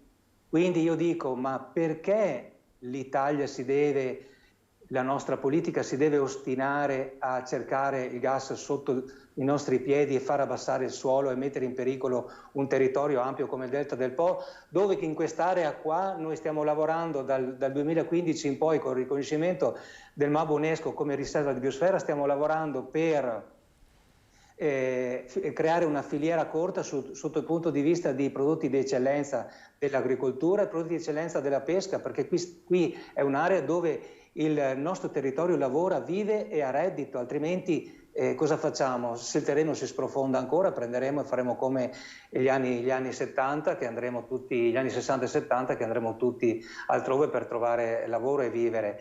Ma questo per dire cosa? Perché oggi più che mai non dobbiamo perdere il treno delle rinnovabili. L'eolico e il solare io credo che possano essere senz'altro le chiavi del futuro e senz'altro le strade da percorrere, ma a livello nazionale, perché situazioni critiche come davanti al Delta del Po e come l'Alto Adriatico, io penso che per l'Italia ce ne siano altre e vanno rispettate tutte, vanno prese in considerazione tutti. Se proprio questo governo vuole, che per carità io credo che stia lavorando bene, perché come si è insediato ha avuto la possibilità comunque di mettersi subito al lavoro e al tavolo per rendersi conto e avere la consapevolezza che c'è bisogno di energia. La paura dell'esplosione della guerra si è bloccato il collegamento, vediamo che cosa è successo. Vedo intanto che si è collegato anche l'altro nostro ospite, Roberto Pizzoli, sindaco di Porto Tolle. Buongiorno Pizzoli, grazie per essere con noi. Intanto vediamo di ripristinare anche il collegamento con Moreno Gasparini, presidente del Parco del Delta e sindaco di Loreo. Allora dicevamo, no, appunto con il suo collega, di questa levata di scudi sostanzialmente, no, di tutta l'area del Polesine, dei territori, contro l'ipotesi ventilata dal governo di riprendere le estrazioni nell'Alto Adriatico. Ora, in seguito alla visita che c'è stata anche la settimana scorsa del ministro Urso si è deciso di aprire questo tavolo, diciamo, di confronto. Da parte vostra, come enti locali, come amministrazioni comunali, state facendo rete per fare che cosa? Cioè, come si concretizzerà, insomma, nelle prossime settimane questa vostra contrarietà al progetto? Sì, buongiorno, grazie. Niente, in buona sostanza, allora, la questione è trasversale ed è ampiamente presa da sinistra a destra, perché chiaramente chi conosce le Polesine, chi conosce il nostro territorio, in particolare il mio comune che è 258 km quadrati, è il secondo più esteso dopo Venezia, città metropolitana del Veneto, e vive una situazione territoriale di una media di 3,5 metri sotto il livello del mare, proprio in virtù, non voglio tornare alle parole che ha detto l'amico Moreno prima, anche se purtroppo mi sono collegato un attimo in ritardo e non so benissimo se ha illustrato tutto, però chiaramente con l'estrazione dei pozzi metaniferi degli anni 50 il nostro terreno ha avuto un abbassamento tale che oggi le difese idrauliche, quindi gli argini, le difese a mare, le difese del Po, sono veramente molto elevati e il consorzio di bonifica spende delle cifre di energia elettrica altissime per mantenere le pompe e mantenere questo equilibrio idrogeologico sul territorio, riconosciuto tra l'altro dal governo, perché il consorzio di bonifica riceve proprio con il termine subsidenza qualche centinaio di migliaia di euro dal governo, che riconosce appunto questa situazione dovuta negli anni. Tra l'altro anche senza le estrazioni il nostro territorio già si abbassa di qualche centimetro all'anno in modo anche naturale, vivendo, essendo un terreno molto giovane, un territorio molto giovane che si abbassa in virtù della sua morfologia territoriale, della sua valenza idraulica. E peraltro con i cambiamenti climatici, mi perdoni Sindaco, il livello del mare si sta pure alzando, per cui insomma è un doppio rischio, no? Certo, se teniamo conto che quest'estate, che è stata la ribalta dei media per diverso tempo, noi abbiamo avuto 3-4 mesi quest'estate in virtù della risalita del Cuneo Salino, e quindi l'acqua del mare che entrava dentro il Po addirittura per 30 km. Nel mese di agosto il Cuneo Salino è arrivato per una trentina di chilometri, è arrivato quasi ad Adria praticamente, quindi ha fatto un bel po' di strada, non dando la possibilità di irrigare i campi. Quest'estate il mio territorio, in particolare la zona bassa di Taglio di Po e di Portoviro, non ha irrigato per circa 4 mesi, abbiamo perso delle culture intere purtroppo in virtù della risalita del Cuneo Salino e anche appunto di questa situazione territoriale che abbiamo. Tornando alla domanda che mi faceva poco fa, stiamo facendo rete con tutti i comuni della provincia di Rovigo, devo dire, non solo dell'area del Delta, anche se l'ente parco con cui il presidente Moreno, io sono il direttivo con lui, abbiamo già agito di strategia. Il comune di Portotolle ha già fatto un ordine del giorno che è già passato in consiglio comunale la settimana scorsa, adesso sta facendo il giro in tutti i consigli comunali dell'area del Delta e anche nella provincia di Rovigo. Abbiamo chiesto un appuntamento al prefetto di Rovigo, Sua Eccellenza Di Nuzzo, che ha accolto naturalmente il nostro invito, essendo rappresentante del governo ufficiale sul territorio. In questa settimana, fra qualche giorno, avremo un incontro, credo giovedì, avremo un incontro anche con il prefetto, dove andremo a portare le nostre istanze e le nostre preoccupazioni. Non per ultimo abbiamo un'interlocuzione politica a Roma attraverso i nostri senatori, i nostri deputati. Posso citare dal senatore Amidei, l'onorevole Stefani, alla senatrice Bizzotto, e non per ultimo il ministro Calderoli, anche Matteo Salvini, che si è interessato della cosa. Quindi abbiamo questa interlocuzione politica che speriamo dia i suoi frutti e porti a ragionare su quella che è veramente la situazione, non facendosi anche coinvolgere da chi spinge, tipo l'area del Ravennate, che conosciamo benissimo per esigenze sue, con insediamenti ormai decennali di aziende di energia che spingono per le trivellazioni, cosa che noi naturalmente rispediamo al mittente, ecco, parlando in modo molto semplice. Sì, abbiamo sentito anche le associazioni industriali, no, del territorio che sono favorevoli, anzi sollecitano insomma la ripresa delle trivellazioni, dicendo che le tecnologie sono cambiate rispetto a quelle di un tempo e che i rischi non ci sono. Proprio nei giorni scorsi noi avevamo sentito, sempre per approfondire questo tema, no, delle trivellazioni, anche il presidente del Consorzio di Bonifica, al quale ci spiegava che questi studi che sono stati presentati poi alla fine sull'impatto che non ci sarebbe delle trivellazioni sono quelli effettuati dalle stesse aziende che poi andrebbero a trivellare, quindi insomma un po' come chiedere all'oste se il vino è buono, per cui quantomeno si chiede come dire, un parere scientifico indipendente, esterno, no, Gasparini? Ma guardi, la comunità scientifica per la maggior parte dice quello che ha appena sottolineato il mio collega sindaco Pizzoli, nel senso che il togliere metano nel sottosuolo, a prescindere che sia 4 miglia o 9 miglia, il terreno, essendo un terreno nostro giovane, che è un materasso di terreno, scende. Già c'è un fenomeno del bradisismo, che il bradisismo porta da una parte, giustamente come è stato detto, da una parte 1 centimetro all'anno, in discesa naturalmente senza togliere il metano, dall'altra, come accennava lei, l'aumento dello scioglimento dei ghiacciai porta a livello mondiale, perché nessuno si è fermato a produrre CO2 in atmosfera e quindi i ghiacciai continueranno a sciogliersi, un aumento dei mari. Quindi noi siamo a un bilanciatura di numeri con 2 centimetri sulla nostra area all'anno, anche se non si mettono in funzione i pozzi o si aprono altri pozzi sul territorio. Detto questo, noi non possiamo permetterci oggi più che mai, quando questo territorio ci è invidiato dall'Europa intera per quanto riguarda la biodiversità che raccoglie in uno scrigno fragile e delicato come il nostro, dove oggi più che mai il turismo, non solo della bicicletta, ma il turismo ambientale sta arrivando in queste aree. Stiamo lavorando tutti i sindaci una volta tanto insieme per lavorare in un territorio che è bellissimo, che è raro e che è soprattutto un territorio da mantenere e da tenere con cura. Quindi noi siamo, come dicevo prima, non tanto per nulla sul nostro territorio. Ripeto, noi abbiamo un rigassificatore che ad oggi quota 9 miliardi di metri cubi l'anno a disposizione della comunità nazionale, e quindi senz'altro il nostro indirizzo, la nostra visione è quella assolutamente delle trivelle, assolutamente no, ma quello che può essere una disponibilità verso il mondo delle rinnovabili.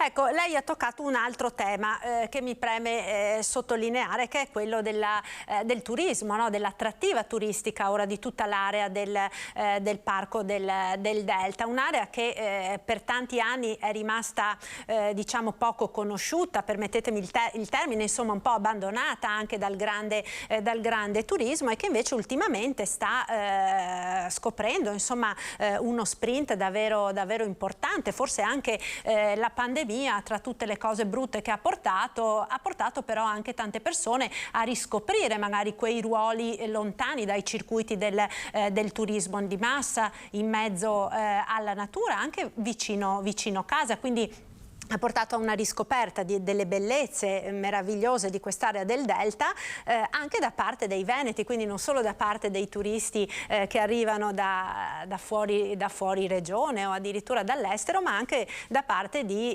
tanti veneti che vuoi con la bicicletta, vuoi per l'enogastronomia, la pesca e quant'altro, no? Stanno riscoprendo quest'area molto bella della nostra regione, con dei numeri importanti, no? nel territorio.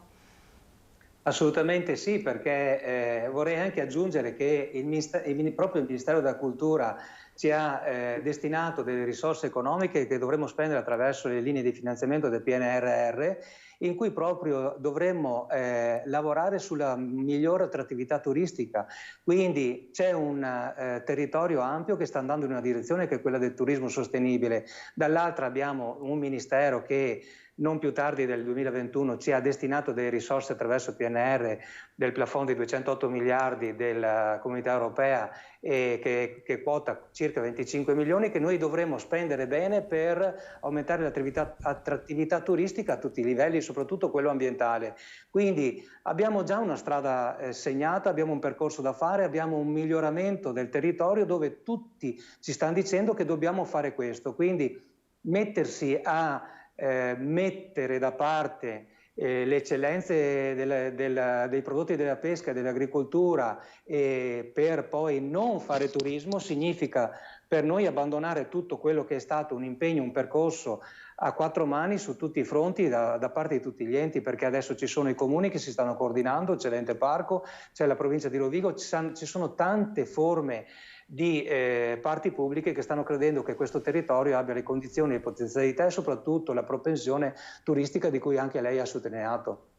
Ecco, Sindaco Pizzoli, c'è chi dice ma vabbè, qui in questo caso è la solita politica del NIMBY, not in my backyard, quindi non nel mio giardino, quindi tutti d'accordo con le trivelle purché non siano nel nostro territorio. Ma è davvero così per il Polesine o come voi dite, insomma giustamente abbiamo già dato in passato e anche tuttora, insomma l'abbiamo sentito. Porto Tolle, no, in particolare. La centrale che è ancora lì come un po' un monumento a quello che è accaduto negli anni passati.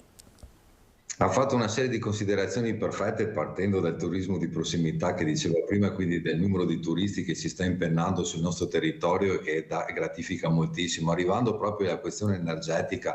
Noi non siamo quelli del no a prescindere perché, come sa benissimo e come magari però tanti nostri concittadini anche veneti non sanno, nel Polesine, oltre alle stazioni del metano degli anni 50 abbiamo avuto la centrale termoelettrica di Polesine Camerini che dava il 16% dell'energia elettrica nazionale negli anni 80 e 90. In più abbiamo il rigassificatore delle Adriatiche NG che è nelle acque territoriali di Porto Tolle, quindi a poche miglia dalla nostra costa, e in più c'è uno studio per quanto riguarda un eventuale parco eolico che c'è sul territorio. Però mi permetto, e questo lo faccio proprio anche per tutti coloro che ci stanno ascoltando, che non vorrei che passasse vorrei fare solo 2 considerazioni veloci senza rubare tantissimo tempo, però una è che non è vero che estraggo il metano, abbasso la bolletta, perché oggi uno dei temi che abbiamo, a parte la carenza energetica, il fabbisogno nazionale che abbiamo è il fatto che paghiamo effettivamente delle bollette saliatissime nelle amministrazioni pubbliche, nelle aziende e anche a casa i nostri cittadini che si trovano veramente in grande difficoltà. Ma non vorrei che passasse l'equazione estraggo il metano, abbasso la bolletta, perché non è così, è un progetto a medio e lungo termine che poi per le percentuali che ha non sarebbe di impatto. Primo. Seconda cosa è che io è anni che faccio amministrazione, 4 anni sono sindaco, per anni faccio amministrazione. In Italia manca un piano energetico nazionale che sia veramente una strada da seguire per poi seguire anche l'agenda 2030, il fabbisogno energetico nazionale e quello che dobbiamo portare, perché oggi è ciclico, ogni governo che arriva è uno spot, prima il fotovoltaico, poi è in base alla capacità economica che si può inserire nelle manovre di governo. Tra l'altro il fatto delle trivellazioni ci hanno provato tutti, ci ha provato il ministro Cingolani solo 2 anni fa, ci aveva provato Renzi, ci ha provato, quindi voglio dire è una situazione che si ritrova e diventa ciclica. Oggi credo che abbiamo bisogno, e l'invito che faccio a questo governo, che tra l'altro è anche il mio governo, di trovare veramente un piano nazionale energetico che possa dare delle risposte concrete alla cittadinanza, alle aziende e perseguire veramente delle strade che siano fattibili, perché il tema, ripeto, è cosa vogliamo fare da grandi, vale anche per il mare, perché il mare Adriatico, ricordo a chi non lo sa, perché i numeri a volte evidenziano di più che 1000 parole, il distretto ittico, Chioggia, Rovigo, Delta del Po e quindi asta di trasformazione e marinerie fa 1 miliardo di fatturato all'anno, è il primo distretto ittico in Europa e il mare Adriatico è sempre ridotto, sempre con delle costrizioni con le aree, abbiamo anche il SIC marino dalle 6-12 miglia, abbiamo appunto il rigassificatore, abbiamo tantissime altre cose. La nostra marineria è sempre ridotta dal punto di vista, non riesce più ad andare a pescare, deve fare delle miglia e miglia per andare a pescare. Questi sono i temi, vogliamo le eccellenze, vogliamo un territorio meraviglioso come dicevamo prima, vogliamo una pesca d'eccellenza che è riconosciuta in tutta Europa, vogliamo un'agricoltura che fornisce dei prodotti che come il riso IGP, come tanti prodotti che abbiamo classificati a livello europeo importantissimi, o vogliamo una risposta che effettivamente non dà un fabbisogno che poi possa fare la differenza? Questa è la domanda da fare, è questo che invito i cittadini. Non vorrei che passasse una questione psicologica dovuta solo al costo dell'energia oggi. Certo, senz'altro. C'è anche un altro aspetto, no? Proprio pochi giorni fa è stato l'anniversario della grande alluvione del Polesine, quella del 66 in particolare. I dati, insomma, che sono stati raccolti, i dati storici dagli esperti, hanno certificato sostanzialmente che se quel famoso argine, no, a Porto Tolle non avesse ceduto, sindaco, molto probabilmente la comunità si sarebbe potuta salvare, il territorio si sarebbe potuto salvare, e una delle ragioni del cedimento è stato proprio l'innalzamento, no, cioè l'abbassamento del terreno e quindi l'innalzamento del livello del mare, perché appunto, come si diceva a inizio trasmissione, tutto questo territorio è sotto il livello del mare, quindi chiaramente un ulteriore abbassamento comporterebbe anche poi il problema di tutte le arginature, chiaramente, che non riuscirebbero più a svolgere quello che è il loro lavoro. Esatto, dovremmo ridisegnare la nostra difesa idraulica, che oggi chiaramente e fortunatamente dal 66 non abbiamo più avuto questi rischi, diciamo, di inondazioni e di alluvioni. Nel 66 la rotta fu da mare, tra l'altro Marina 70, l'acqua entrò da mare e non dal Po, fu il primo caso di inondazione che con una media di 1,5 metri sotto l'acqua in quasi tutto il comune, e quindi è chiaro che la difformità poi dal punto di vista del mare, quindi delle difese arginali, rischia di rivedere tutta la nostra difesa idraulica. Lo dicevamo anche prima col consorzio di bonifica, il rischio è veramente altissimo poi di ritrovarci con ridisegnare, quindi fare degli investimenti anche pesantissimi dal punto di vista sia delle arginature e quindi della prima difesa a mare o di fiume, ma sia anche per quelle che sono poi le pompe e i sistemi di idrovore che abbiamo sul territorio, che sono innumerevoli ed hanno già un costo elevatissimo, perché solo il costo dell'energia per quanto riguarda le pompe del consorzio di bonifica di quest'anno si aggirava intorno ai 3 milioni di euro. Sì, Moreno Gasparini, quindi un vero e proprio paradosso, insomma alla fine si rischierebbe di andare a spendere di più per sistemare i guai causati che non i soldi che magari si potrebbero guadagnare dalle estrazioni di metano. Assolutamente sì, perché quando si parla anche con i cittadini intorno a noi, dei nostri comuni, quando si fa il bilancio del cosa può portare la trivellazione in Adriatico e l'estrazione del metano, che giustamente, come ha detto il mio collega sindaco, non va a detrarsi nella nostra bolletta del cittadino. Nel quoter c'è scritto, nell'emendamento c'è scritto che a fabbisogno completato a livello nazionale il gas metano raccolto nelle nostre aree del territorio nazionale andrebbe a prezzo calmierato alle aziende energivore, non al cittadino. Questo bisogna dirlo, e bisogna dirlo in maniera chiara, perché si fa presto, come diceva Roberto prima, si fa presto a spostare l'opinione pubblica, siamo tutti per i no, siamo tutti per il sì, ma bisogna essere molto ponderati, avendo comunque una coscienza, una conoscenza del passato, che è quello che ha spiegato il sindaco di Porto Tolle, nel senso che abbiamo dovuto vivere dal 51 prima, anche se sono due episodi diversi, perché le alluvioni hanno comunque un aspetto diverso rispetto a quello che lei accennava poc'anzi, che è il fatto di dire estraiamo, prendiamo 10 ma spendiamo 11-12 per mettere in sicurezza il territorio. Certo, senz'altro, e tra l'altro sono tutti interventi che possiamo dire sono irreversibili, cioè una volta fatti non si torna più indietro, no? Esatto, assolutamente sì, assolutamente sì. perché come dicevo prima, il nostro recente passato, gli anni 50 e 60 hanno dimostrato che togliere metano dal sottosuolo significa abbassare il terreno, e quindi i costi che ha spiegato prima il sindaco di Portotolle sono veritieri, e non vorremmo che nelle nostre comunità, addosso alle nostre persone, alle nostre spese, ci fosse un ripercorrere quelle pagine di storia recenti che hanno fatto sì che abbiamo dovuto, per mettere in sicurezza un territorio, perché la gente non andasse altrove. Anche 70 gente dopo le alluvioni non sono tornati, e quindi quest'area ha perso il 30% della popolazione che c'era prima. Però per non fare questo dobbiamo essere pronti, capaci e anche coscienti e consapevoli anche che questo territorio va salvaguardato.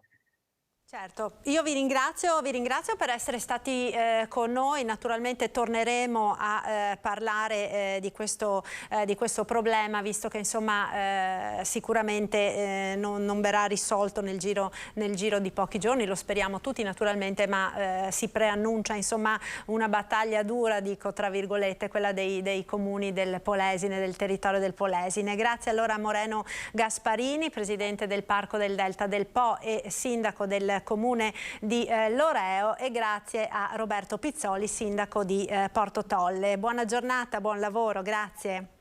Grazie a voi. Grazie a voi. Grazie, noi ora ci fermiamo, il meteo, la pubblicità, subito dopo torneremo in diretta con il nostro telegiornale. A tra poco.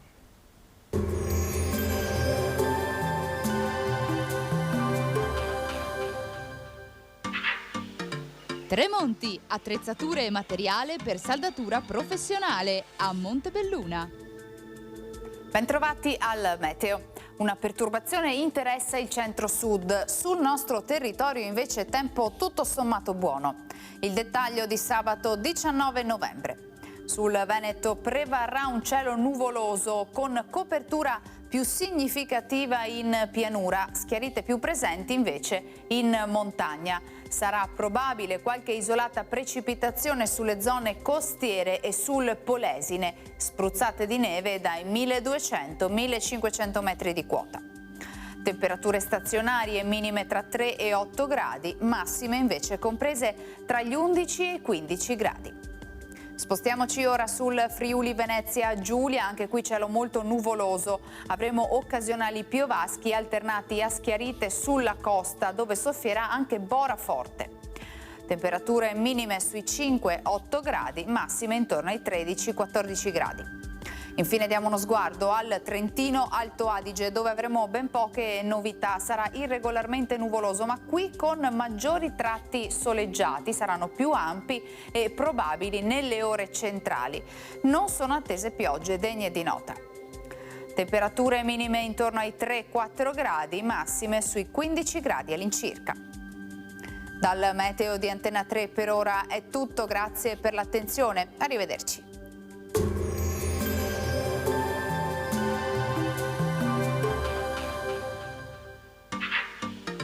Tremonti, attrezzature e materiale per saldatura professionale a Montebelluna.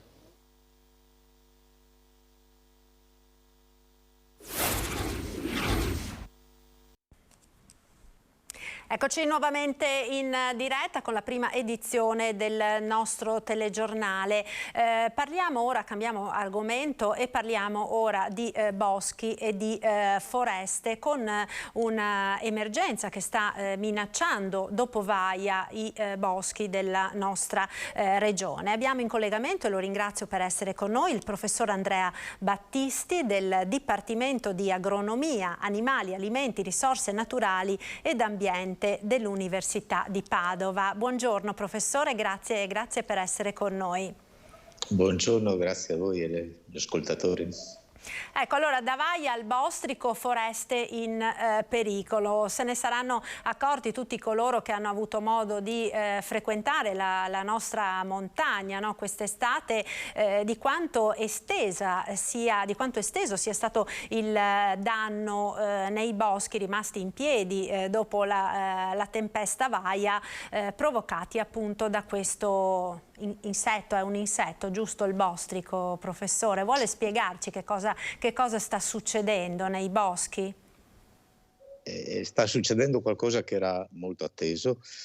però non era atteso con questa manifestazione così grande e intensa, nel senso che il Vaia ha abbattuto molte piante, è stato un evento, diciamo, climatico.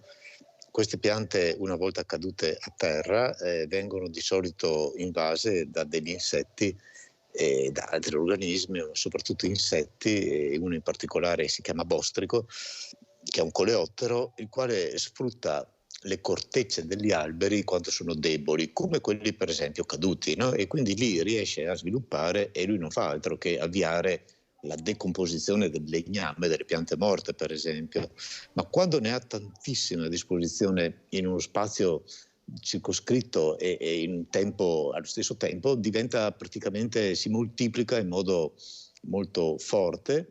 E quindi quando da questi alberi già morti, perché ovviamente sono stati abbattuti dal vento, poi colonizzati dall'insetto, escono moltissimi insetti, questi possono attaccare le piante che sono rimaste vive, in piedi, e a volte riescono a vincere le resistenze che queste piante hanno e quindi portarle a morte.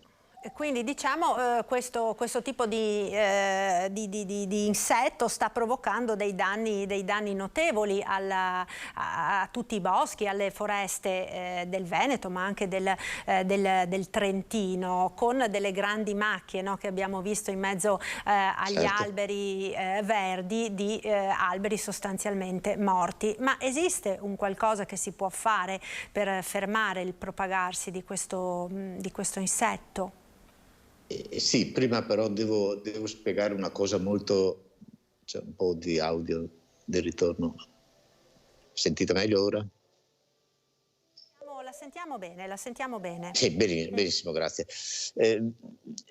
Prima devo spiegare una cosa molto semplice. Perché è successo questo così improvvisamente nell'estate appena trascorsa?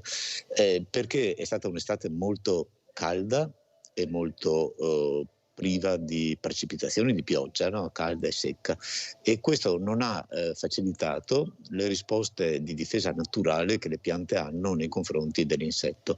Le piante si difendono con la resina, e questa resina viene prodotta in modo ottimale quando la pianta sta bene. In condizioni di forte siccità le piante non hanno potuto produrre questa resina, e per quello sono comparse quelle macchie, perché gli insetti erano molti, venivano da materiale morto a terra, hanno trovato delle piante incapaci di difendersi, e quindi questo ha causato una mortalità estesa e la comparsa di quei nuclei di piante morte che sono ben visibili. Questo ovviamente è un fattore inatteso, perché il clima non era possibile prevederlo, però ha creato una condizione particolarmente rischiosa per i prossimi anni, perché ora abbiamo una quantità di insetti veramente enorme che è pronta per ripartire in aprile-maggio del prossimo anno.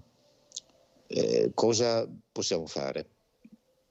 Nessuno è rimasto fermo, nel senso che ci siamo attrezzati nei limiti del possibile per poter dare delle indicazioni agli operatori. È un fenomeno che interessa molte regioni e province, dalla Lombardia fino al Friuli Venezia Giulia, passando per il Veneto, il Trentino e l'Alto Adige. Abbiamo dato delle indicazioni, c'è un tavolo tecnico scientifico nazionale che il Ministero dell'Agricoltura ha creato allo scopo, per dare delle indicazioni ai gestori di come muoversi, indicazioni che sono a volte facili, a volte più difficili, a seconda della natura del terreno, del bosco colpito. E quindi esiste, diciamo, tra virgolette, una cura per poter salvare le nostre foreste da questa sciagura che pare addirittura potrebbe portare dei danni superiori a quelli provocati nel 2018 dalla tempesta Vaia? È possibile che questo avvenga, non sappiamo ancora con certezza, però già al momento attuale i milioni di metri cubi di legname diciamo ucciso dal bostrico sono diversi in tutto l'arco alpino. Cosa è possibile fare? La cosa principale sostanzialmente è togliere il materiale infestato, però bisogna toglierlo nel modo migliore, nel senso bisogna toglierlo quando gli insetti sono presenti all'interno delle cortecce. Quando sono usciti non serve più dal punto di vista del controllo. Questo è possibile con degli interventi diretti che vengono organizzati dai servizi forestali, dalle organizzazioni private e pubbliche, insomma, che lavorano in foresta, e sta per è messo già in atto, o lo sarà rapidamente nei prossimi mesi, per scongiurare ulteriori attacchi l'anno prossimo, che però, ripeto, oltre a un effetto diretto che può avere l'uomo nel rimuovere questo materiale, un altro messaggio molto importante che vorrei lasciare è che l'andamento climatico che ha caratterizzato prima Vaia e poi il Bostrico è un andamento climatico che noi conosciamo bene, fa parte del grande fenomeno del riscaldamento globale, e quindi noi riteniamo che per alcuni boschi in determinate condizioni, per esempio dove l'abete rosso, no? Che è la specie unica, principale ospite del Bostrico, non è più a casa sua, intendendolo tra virgolette, nel senso è in condizioni ecologiche che non sono più compatibili con la sua vita, perché le piante subiscono stress troppo forti e quindi vengono colpite dal Bostrico. In quelle situazioni è meglio pensare fin da subito a un cambiamento delle specie di alberi che compongono i boschi. Quindi andare a sostituire, diciamo, quelle essenze che vengono, che sono morte di fatto a causa del Bostrico, con altre essenze più adatte a queste mutate condizioni climatiche. Certamente questa è una misura fondamentale per il futuro, e questo va fatto non tanto andando a piantare nuove piante, che è un'opera meritoria, ma al momento non abbiamo gli strumenti per poterla fare su un'area così grande, quanto favorendo quelle piante che da sole si rigenerano, dove gli alberi sono stati asportati o comunque uccisi dai fattori ambientali, per favorire la nascita di piantine nuove, naturali, da seme di specie diverse rispetto all'abete rosso. L'abete rosso non scomparirà sicuramente, rimarrà, però auspichiamo che in una situazione di bosco eterogeneo, cioè composto da specie diverse, la resistenza ai fattori avversi sia maggiore. Questo è un messaggio che dalla ricerca arriva in modo molto chiaro. Ecco, quindi cambieranno, insomma, i nostri boschi, le nostre foreste, ma sta cambiando evidentemente, come lei sottolineava, professore, anche l'intero ecosistema, perché l'abbiamo visto dopo Vaia, no? Poi è tutta una serie di fenomeni a catena che vengono generati da questi cambiamenti, così appunto come è accaduto con il Bostrico, ma molto probabilmente anche con molte altre emergenze di questo tipo, no? E questo è un argomento molto attuale, e noi dobbiamo tener conto che dovremo vivere in una condizione di emergenza continua, se vogliamo dire così, perché il cambiamento rapido della temperatura impone effetti che non sono prevedibili, anche perché possono coinvolgere molti elementi, e attualmente prevedere quale sarà l'andamento futuro non è possibile, ma possiamo certamente dire che non si va verso un raffreddamento, quindi andremo verso un cambiamento che in montagna sarà più evidente, proprio perché oltre agli effetti, diciamo, climatici c'è anche l'effetto altitudinale che influenza questo, e ci sono molti altri fattori collegati da tenere in considerazione. L'importante, ed è per questo che continuo a sottolinearlo quando posso, è stare molto attenti e vigilare, perché se il problema si affronta inizialmente si può circoscrivere, si può contenere con una maggiore efficacia. Se si aspetta che il problema esploda, allora è molto più difficile avere strumenti efficaci.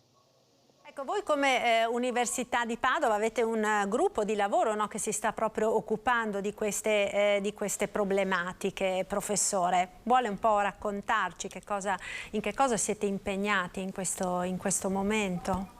Sì, la Regione del Veneto ci ha affidato un finanziamento per poter fare delle ricerche sul problema del Bostrico, e queste ricerche sostanzialmente consistono in metodi per fare la diagnosi precoce, nel senso capire quando gli alberi vengono attaccati e avere del tempo in più per poterli portare via e quindi per poter rimuovere il problema del bostrico, e questo avviene attraverso analisi di immagini da remoto, che possono essere sia da satellite sia da droni, e quindi immagini fotografiche che vengono prese e poi studiate con degli indici particolari che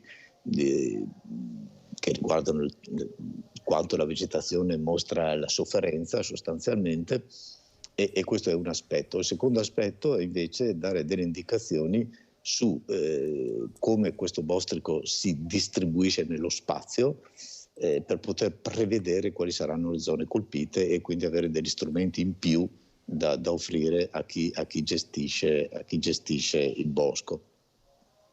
E infine ci sono alcuni elementi nuovi che riguardano il bostrico come, diciamo, specie chiave, dove si vanno a vedere simbionti, cioè microrganismi che possono essere eventualmente utilizzati per la lotta biologica, che è la prospettiva del futuro, ma su cui dobbiamo ovviamente ancora lavorare molto per poter avere dei risultati applicabili su ampia scala. Professore, io la ringrazio per essere stato con noi e per averci aiutato, insomma, a capire che cosa sta succedendo nei boschi delle nostre montagne. Grazie ad Andrea Battisti, professore del Dipartimento di Agronomia, Animali, Alimenti, Risorse Naturali ed Ambiente dell'Università di Padova. Buon lavoro, grazie. Grazie a voi. Grazie, un saluto, grazie. E noi continuiamo a rimanere in montagna perché vedo che si è collegato, e lo ringrazio, Marco Grigoletto, presidente dell'ANEF Veneto, l'associazione che rappresenta i gestori degli impianti a fune, degli impianti insomma di risalita del nostro paese. Restiamo quindi in montagna, dove ci si sta preparando, no? all'avvio della prossima stagione invernale con tante incognite, no? Dalla neve che per il momento ancora non c'è, o ce n'è davvero molto poca, al caro energia, due aspetti peraltro collegati l'uno all'altro. Sì, buongiorno a lei e ai telespettatori. Sì, in effetti la neve tarda un po' ad arrivare, ma comunque dovremmo esserci con lunedì e martedì. Sembra che arrivi una perturbazione che porterà dai 30 ai 50 centimetri di neve, quindi insomma siamo abbastanza fiduciosi.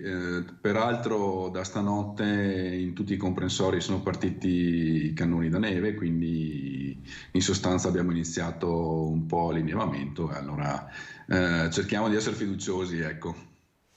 Ecco, quindi intanto come ci si sta preparando? Lei ha detto sono partiti i cannoni da neve, lo sappiamo, no? Che sono impianti altamente energivori, no? Questi, per cui consumano tanta energia, e con i prezzi e i rincari che sappiamo è ovvio che questo, come dire, crea qualche preoccupazione, no? Negli operatori, peraltro utilizzando acqua che quest'anno ancora scarseggia, nonostante siamo in autunno, quasi in inverno.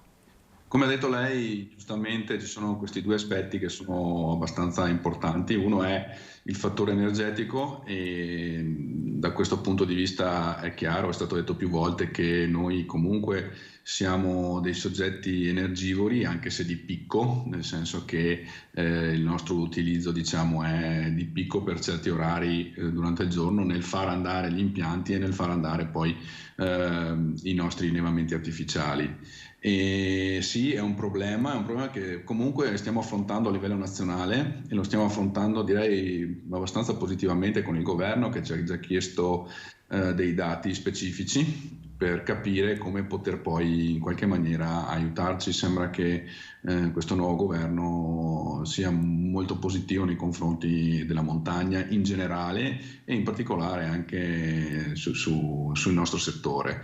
Per quanto invece riguarda la questione acqua, noi adesso per il momento siamo abbastanza a posto, nel senso che è vero che c'è stata tanta siccità, però di fatto le nostre sorgenti, le nostre concessioni che abbiamo sono riuscite, diciamo, a riempire i laghi in questo periodo.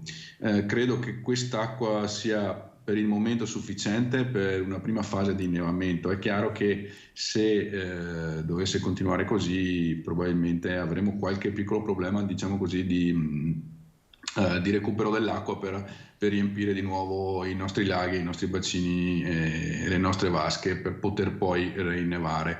Ma siamo fiduciosi che insomma adesso sembra che dovrebbe piovere e nevicare abbondantemente nei prossimi giorni e speriamo bene, insomma. Ecco, senz'altro, sul fronte diciamo delle previsioni di spesa, lei ha qualche dato da darci? Nel senso, noi in questo periodo stiamo sentendo tantissimi settori del nostro tessuto economico relativamente all'impatto che il caro energia ha sul settore. Voi siete in grado di fare delle previsioni e dei raffronti, insomma, rispetto al passato? Beh, noi li abbiamo già fatti. Anche qua ci sono due aspetti di cui tener conto e di cui vorrei fare un po' di chiarezza. Uno è l'aspetto diciamo nostro di società, e cioè l'aumento esorbitante del costo dell'energia elettrica. Questo è stato un aumento che è stato abbastanza disomogeneo nelle società, perché alcune società avevano per fortuna fissato un prezzo 2 anni fa e i fornitori non lo hanno toccato o non hanno annullato i contratti in essere. Tutto questo finirà comunque col 31 dicembre. Altre società invece hanno avuto diversi problemi perché, per dire, le faccio un esempio pratico, non facciamo il nome della società, ma un esempio pratico: in agosto una delle nostre società ha ricevuto una bolletta di 90.000 euro per il mese di agosto, che non ripaga sicuramente nemmeno i costi di esercizio dell'impianto, e non è possibile ripagare i nostri costi su queste cifre, e per paragone nel 2019 la stessa bolletta era di 22.000 euro. Quindi queste sono le cifre che noi affrontiamo. Però è chiaro che siccome noi siamo il primo anello dell'economia montana e intendiamo fornire un servizio, noi siamo comunque pronti ad aprire, e questo è un dato di fatto imprescindibile, insomma.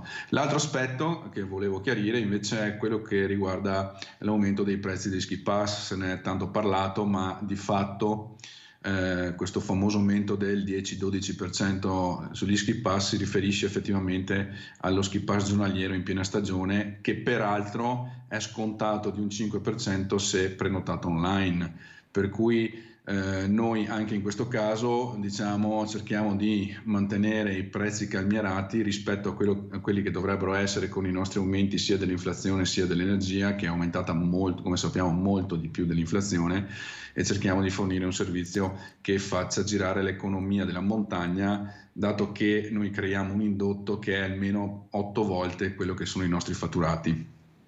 Ecco, peraltro montagna, no, che esce da 2 anni che sicuramente sono stati davvero molto, molto difficili, no, per voi a causa della pandemia, dello stop completo di un'intera stagione sciistica, un'altra metà, una terza che insomma ha cercato così di andare avanti. Per cui che aspettative avete nei confronti di questa prossima stagione invernale, che comunque parte con tutte queste incertezze, no, che abbiamo detto?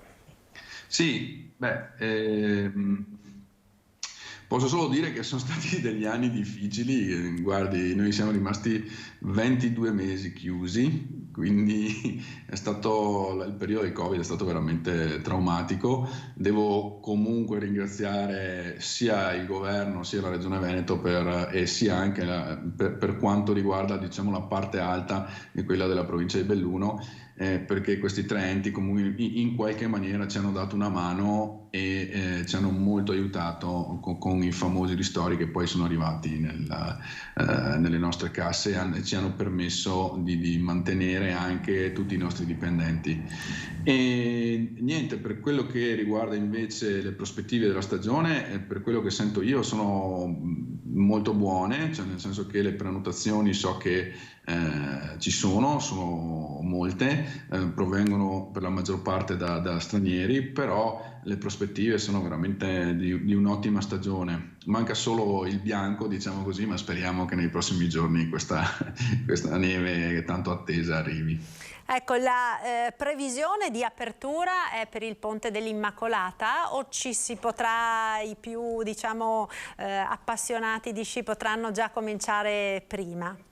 No, allora se tutto procede come previsto, alcune aree apriranno anche il 26, sono delle piccole zone, il Col Gallina, il Passo Campolongo, qualcosa a Cortina, sono delle piccole zone ma che consentono già un primo approccio con lo sci. Poi dopo, con il 3 di dicembre, si apriranno tutte le aree sciistiche del Veneto, per cui se c'è la neve non abbiamo grossi problemi. Con il 3 di dicembre la stagione parte e poi speriamo che tutto vada per il meglio. Certo, speriamo insomma intanto che la neve tanto attesa arrivi, visto che l'anno scorso ce n'è stata pochissima, no? 2 anni fa quando eravate chiusi ce n'era tantissima, anche troppa, no? Ce n'era anche troppa, sì. Grazie, allora io la ringrazio per essere stato con noi, Marco Grigoletto, presidente ANEF Veneto. Buona giornata e buon lavoro. Arrivederci a lei e a tutti i telespettatori, vi aspettiamo sulle Dolomiti. Grazie, senz'altro, speriamo di poterci venire. Noi ora ci fermiamo per qualche istante di pubblicità. Allora, linea alla regia, subito dopo ritorniamo in diretta con la prima edizione del TG di Antena 3. A tra poco. Ben ritrovati, prima edizione del nostro telegiornale. Proseguiamo ora con la cronaca che ci porta nel Vicentino con una serie di controlli in cantieri edili, cantieri fuori regola, multe per 150.000 euro.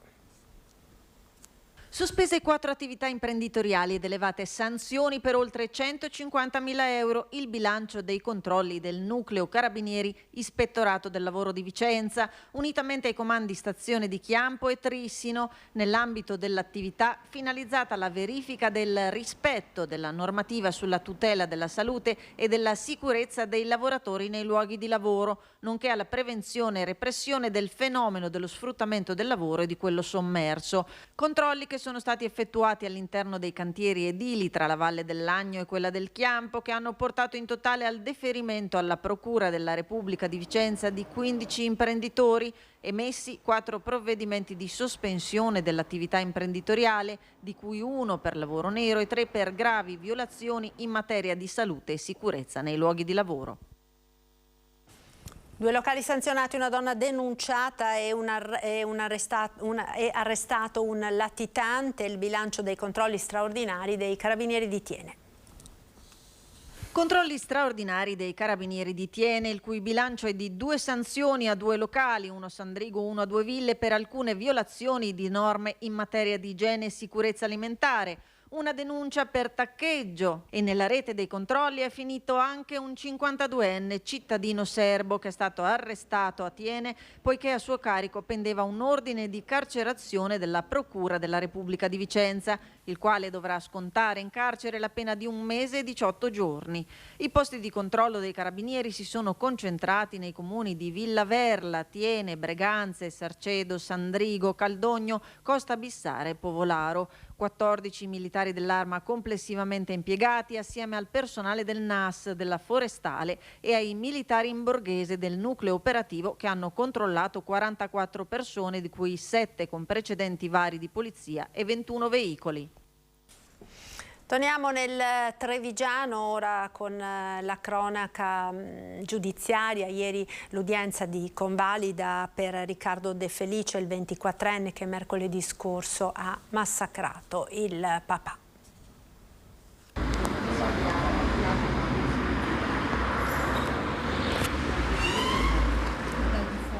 Che era necessario, anche se lui non avrebbe mai voluto, ecco, quindi non so se si può dire pentito, perché lui ha ritenuto di fare qualcosa che doveva essere fatto, che non poteva evitare di fare. Nella testa di Riccardo De Felice non c'erano quindi alternative. Uccidere il padre Francesco era diventata una priorità, un'ossessione, una necessità, per utilizzare il termine più volte ribadito davanti al GIP a Piera De Stefani nell'aula 4 del Tribunale di Treviso. L'interrogatorio di garanzia del 24enne che mercoledì ha massacrato il genitore, prima con una barra da trazione, poi con un coltello da cucina, è durato circa un'ora. Assistito dagli avvocati Giovanni Maccarone e Alessandra D'Aversa, Riccardo ha confermato quanto riferito nell'immediatezza del fermo. Il ragazzo è ancora convinto che non fosse suo padre.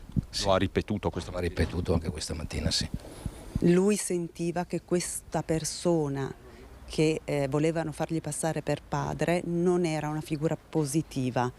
Ecco, era un pericolo, non era necessariamente lui perseguitato e non era genericamente perseguitato. Non solo, Riccardo era convinto che quello che lui considerava il finto padre potesse fare del male a quello biologico. Sì, in realtà ha dichiarato che l'avrebbe ucciso. Una realtà parallela per la difesa, che già in giornata ha affidato una consulenza allo psichiatra Tullio Franceschini. Bisogna ora addentrarsi nella mente di Riccardo. Resta la madre Adriana, rientrata nella casa dell'orrore in via Rosolena, Vittorio Veneto, che mai è stata posta sotto sequestro. La scena del crimine è stata sufficientemente cristallizzata e non vi è alcun rischio di inquinamento delle prove. Le tapparelle abbassate, il silenzio intorno, non c'è nessuna voglia di parlare con i cronisti. Gli avvocati fanno da filtro. Stiamo sentendo tutti i giorni, anche più volte al giorno, ed è una mamma, come ho detto già ieri, in realtà è una mamma che è molto preoccupata per il figlio, ha messo da parte il dolore per la perdita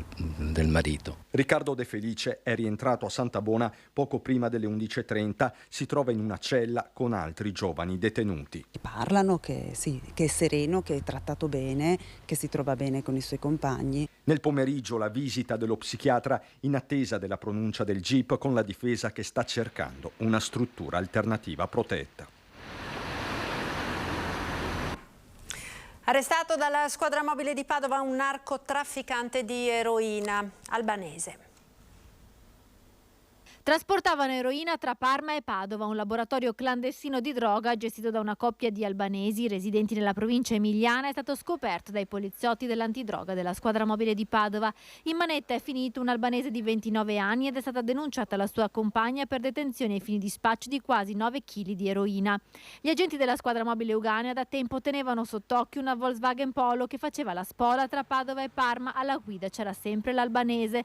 Nell'ottobre del 2020 in città era stato arrestato un corriere della droga che usava una macchina simile e aveva un laboratorio nel Rodigino dove erano stati sequestrati 32 kg di eroina. Giovedì pomeriggio i poliziotti hanno nuovamente controllato l'auto che stava uscendo dal casello di Padova Ovest. Alla guida l'albanese, insieme a lui la moglie e la figlia di appena 10 mesi. Nascosti nell'imbottitura dei sedili anteriori sono stati trovati 3 panetti di eroina avvolti in calzini, circa 1,5 kg e denaro per oltre 33.000 euro. Nell'abitazione della coppia in provincia di Parma sono stati trovati altri 7,5 kg di eroina, delle presse e materiale per il confezionamento di panetti di droga. Sequestrati anche 20 kg di sostanza da taglio. L'uomo è stato portato in carcere a Rovigo mentre la donna incensurata e madre di una minorenne è stata denunciata. E anche nel veneziano è sempre più allarme droga, in particolare i giovanissimi per il consumo di crack.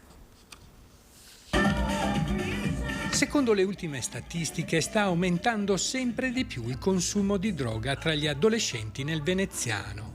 È allarme crack, lo stupefacente a base di cocaina che mischiata a bicarbonato o ammoniaca si assume inalandolo con effetti irreversibili su corpo e mente. Anche noi abbiamo avuto un aumento in questi ultimi anni, soprattutto di poliassuntori, tra cui quelli in cui il passaggio è stato da sostanze tipo la cocaina inalata a quella fumata, quindi il crack.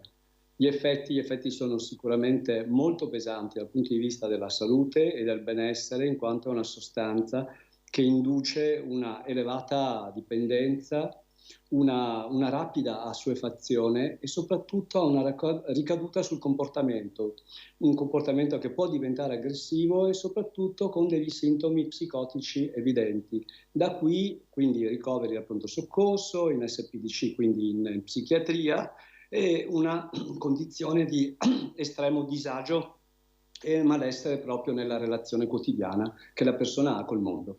Per il SERD è importante intervenire al più presto per salvare gli assuntori di droga dalla dipendenza cronica. Più si allunga quell'intervallo di tempo tra l'uso problematico e la richiesta poi di aiuto e quindi la cura, più aumenta la possibilità che effettivamente quella situazione psicopatologica, sia organica che psichica che psicologica, si protragga nel tempo, e da qui la cronicità. E a proposito di sicurezza, spesso legata appunto in particolare nell'area di Via Piave a Mestre, legata appunto allo spaccio di droga, il questore di Venezia Maurizio Masciupinto ha fatto il punto della situazione. È da un mese esatto che, grazie alla disponibilità del Dipartimento della Pubblica Sicurezza, abbiamo messo in campo i reparti prevenzione crimine. Se cominciamo a vedere l'effetto oggi è non perché abbiamo cacciato dal cilindro la bacchetta magica, ma perché è da un mese che stiamo lavorando a un certo tipo di controllo del territorio, dando una serie di risposte. A margine dell'apertura del ponte votivo, il questore di Venezia ha fatto il punto sulla preoccupante situazione di Via Piave a Mestre, dopo la recente espulsione, tra le altre, di un tunisino che gestiva l'attività di spaccio nella zona. Mi fa piacere quando ricordate che abbiamo inaugurato un metodo che ho chiamato Metodo Venezia, che è quello che abbiamo utilizzato in Campo Santa Margherita e al quale stiamo lavorando in sinergia. C'è stato un impegno importante in sede di comitato, mi fa piacere dirlo, da parte anche di carabinieri e polizia locale, che contribuiranno con favorire le espulsioni degli irregolari. Masciupinto ha evidenziato anche l'importanza del rapporto diretto con i cittadini. Parlare in un camper non è la stessa cosa che parlare in un ufficio di polizia. Il cittadino si sente un po' fuori da quell'ambiente che a volte ti può creare anche, ti può mettere in soggezione, diciamo così. Invece un colloquio per strada, ma io ci tornerò nei prossimi giorni, già ce l'ho in programma, però in un colloquio diretto chiaramente si crea anche una relazione per cui è più facile avere un'informazione che poi naturalmente abbiamo smistato ai nostri uffici, quelli competenti. La Mala del Tronchetto era un'organizzazione criminale ma non di stampo mafioso, lo ha stabilito la giudice per l'udienza preliminare di Venezia nella sentenza con cui ha inflitto condanne per una cinquantina di anni di reclusione a 14 dei 21 che avevano scelto il rito abbreviato. Altre 56 persone, tra cui i presunti boss Gilberto Boatto e Paolo Pattarello, sono state rinviate a giudizio di fronte al tribunale. Il processo si aprirà il prossimo 19 aprile. La pena più pesante, 12 anni di reclusione, è stata inflitta a Loris Trabuio, indicato dalla procura come uno dei dirigenti dell'organizzazione criminale, ritenuto responsabile di rapine, estorsioni e spaccio di droga. Il venir meno dell'accusa di associazione mafiosa pare una sconfitta per la procura, che ha insistito su questa linea nonostante fosse stata già esclusa un anno fa dalla giudice che ha emesso la misura cautelare. Soddisfazione della difesa. A Padova ora, dove la prossima sarà una nottata di controlli, in particolare nella zona della fiera, dove è previsto un evento musicale che attirerà in città migliaia di giovani. Zona fiera a Padova blindata sabato notte. La questura ha annunciato infatti che verranno effettuati controlli in tutta l'area, visto che all'interno del padiglione 7, l'Arena Spettacoli, è previsto il primo appuntamento in città del festival musicale Hellrove, uno show internazionale con DJ e artisti di varie estrazioni, conosciuto come il party più pazzo del mondo, che attirerà a Padova migliaia di giovani. Oltre al personale della Polizia di Stato, all'Arma dei Carabinieri, della Guardia di Finanza e della Polizia Penitenziaria saranno impiegate unità cinofile antidroga. La Polizia Stradale invece vigilerà sulle strade per controllare e prevenire la guida sotto effetto di alcol e sostanze stupefacenti. E restiamo a Padova. Il comune sta preparando le feste natalizie per risparmiare però sull'energia e per contenere le emissioni nell'aria. Le luci di Natale si spegneranno a mezzanotte e non sono stati programmati i tradizionali fuochi in Prato della Valle. Torna il Capodanno in piazza a Padova, ma dopo lo stop forzato dalla pandemia cambia completamente format. Non ci sarà infatti lo spettacolo pirotecnico in Prato della Valle, ma al suo posto invece un concerto in piazza Insurrezione. I fuochi d'artificio, che già a Ferragosto non hanno mancato di suscitare polemiche perché altamente inquinanti e per i rumori che possono spaventare gli animali, sono stati cancellati, anche perché se nei giorni di Natale ci fosse il semaforo arancione per lo smog non potrebbero comunque essere autorizzati. La Giunta invece ha autorizzato 60.000 euro dal fondo di riserva per l'organizzazione della festa di Capodanno in piazza Insurrezione, ma ancora non ci sono indiscrezioni sul nome dell'artista che potrebbe essere ingaggiato per lo spettacolo musicale. Nel frattempo il programma natalizio del comune di Padova inizierà il 25 di novembre in occasione del Black Friday. Verranno accese le luminarie. Il 3 dicembre sarà la volta invece dell'accensione dell'albero di Natale davanti a Palazzo Moroni e del videomapping sui muri degli edifici più belli della città. Le luminarie, in linea con le direttive che impongono un risparmio energetico, si spegneranno a mezzanotte, così i consumi si ridurranno. Abolita anche la tradizionale pira dell'Epifania in Prato della Valle, nessun rogo proprio per contenere le emissioni, ma una festa sempre in Prato dove le befane distribuiranno ai bambini le calzette piene di dolciumi. La sanità, ora sono circa 80.000 i veneti a letto con l'influenza e crescono anche i casi di Covid, il punto con l'ULSS 6 padovana. Crescono i contagi da Covid-19 nella provincia di Padova e parallelamente anche l'influenza stagionale sta colpendo maggiormente quest'anno, complice anche il fatto che non si usano più le mascherine. Secondo le stime dell'USL 6 Euganea sono circa 80.000 in Veneto le persone che hanno già preso l'influenza stagionale, i cui sintomi sono molto simili a quelli del Covid. Per combattere il virus i medici dell'USL Euganea esortano alla vaccinazione. Bisogna certamente ricorrere alla vaccinazione, sia l'antinfluenzale che anche l'anti-Covid. Ricordo che possono essere date anche in corso amministrazione, cioè contemporaneamente, e un altissimo lavoro lo stanno facendo i medici della medicina generale con la loro campagna per la vaccinazione antinfluenzale, che è in piena espansione. Vaccino anti-Covid e vaccino antinfluenzale possono essere somministrati contemporaneamente in un'unica seduta. Più di 9.000 padovani, di cui circa il 50% nei centri vaccinali messi a disposizione dell'USL, hanno già effettuato la doppia somministrazione. In pieno sviluppo anche l'attività per la vaccinazione Covid presso i centri vaccinali dell'azienda sia ULSS 6 che anche degli erogatori come l'azienda ospedaliera. E siccome ci vogliono circa 15 giorni perché il vaccino faccia effetto, il momento giusto è ora. Bisogna andare adesso a vaccinarsi in maniera da arrivare alle vacanze di Natale protetti adeguatamente sia per l'influenza che anche per il Covid. Torniamo ora nel Bellunese, a Cortina in particolare, dove si comincia a delineare il futuro della pista da bob. Realizzazione degli interventi necessari per i Giochi Olimpici e Paralimpici invernali di Milano Cortina 2026. Un primo passo è il decreto di determinazione conclusiva della conferenza dei servizi inerenti al primo stralcio per la riqualificazione della storica pista da bob Eugenio Monti, che diventerebbe un percorso pedonale arredato come accettato dalla soprintendenza. E finalmente c'è un punto di partenza ed è quello che è uscito dal fatto dello strip out che inizierà il primi dell'anno del 23, quindi di conseguenza abbiamo finalmente una partenza. È stato segnato come verrà fatto questo strip out e poi di conseguenza andremo avanti sulla progettazione. La nuova infrastruttura sportiva del Cortina Sliding Center, destinata a ospitare le discipline del bob, parabob, skeleton e slittino dei prossimi Giochi Olimpici invernali, mira a preservare le condizioni morfologiche e altimetriche della pista storica, salvaguardando sia il patrimonio immateriale, costituito dai manufatti esistenti, sia quello immateriale legato alla memoria di accadimenti sportivi del passato.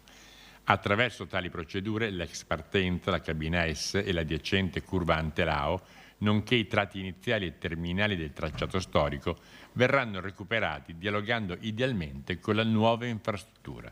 che è un sine qua non sul quale sono state costruite tutto il dossier olimpico, quindi di fatto la storicità che lega Cortina, il fatto che comunque la pista di bob fosse stata comunque nel dossier una parte focale, lo è tutt'oggi. È logico che ci rendiamo conto delle spese che comporta costruire una pista da bob, sia anche la sistemazione dell'olimpico, dello stadio, del trampolino, quindi sono tante le cose che sono messe in gioco e che arricchiranno l'offerta di Cortina sia per i suoi residenti soprattutto, ma anche per chi ci verrà a vacanza. Il bando di gara prevede che le opere siano completate entro 60 giorni dall'avvio del cantiere, con un complessivo importo suscettibile di ribasso pari a circa 2.200.000 euro. E restiamo nel bellunese, andiamo in Cadore per raccontarvi la storia di un'antichissima chiesa, la chiesa di San Martino a valle di Cadore, rimasta in bilico sul precipizio dopo una frana. Ora potrebbe vedere la salvezza grazie ai fondi per VAI. Andiamo quindi a Valle di Cadore, dove c'è per noi Fabio Fioravanti con Stefano Bozzi.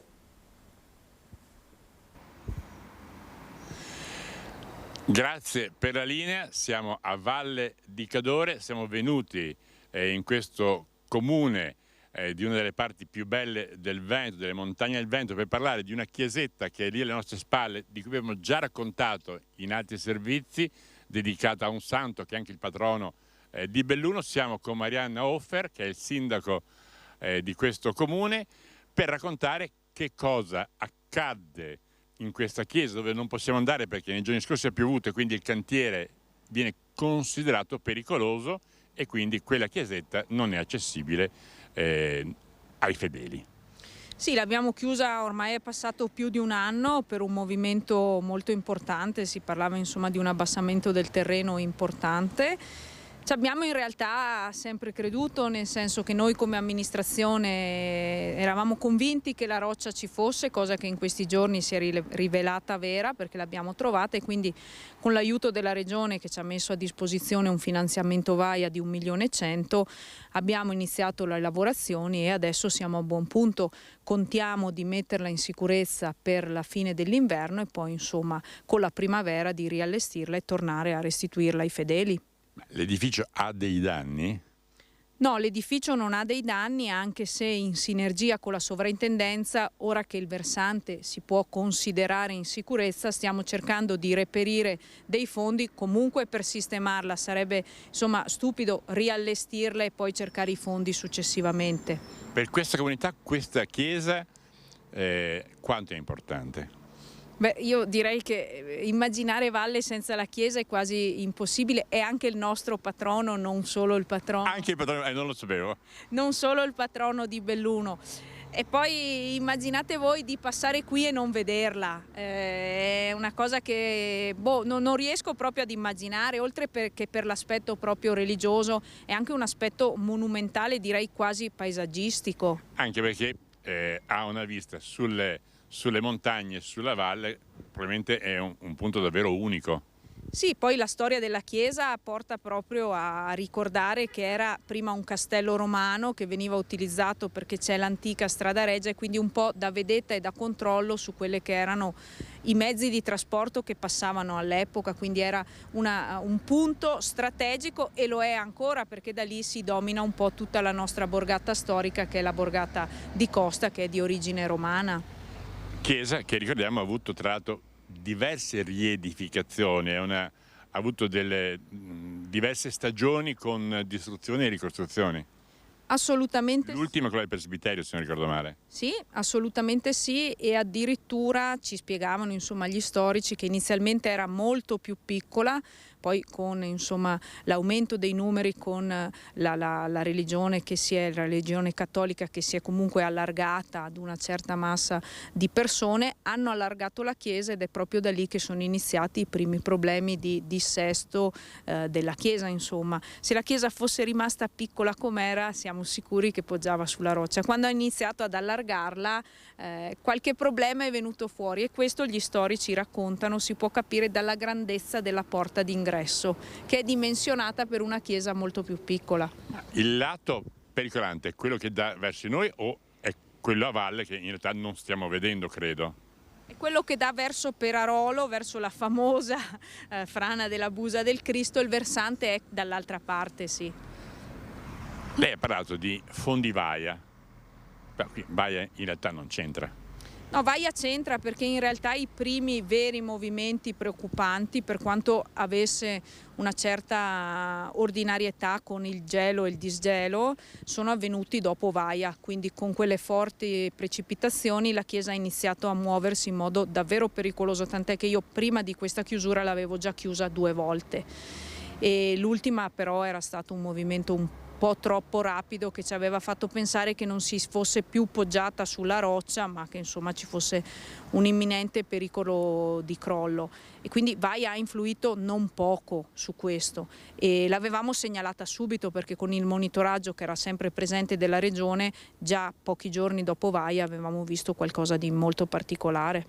Noi abbiamo alle spalle, lei ha alle spalle la parte più bella di Valle di Cadore, mentre alle spalle di Stefano, adesso tra l'altro un momento di poco traffico, c'è forse la parte più brutta, nel senso il traffico.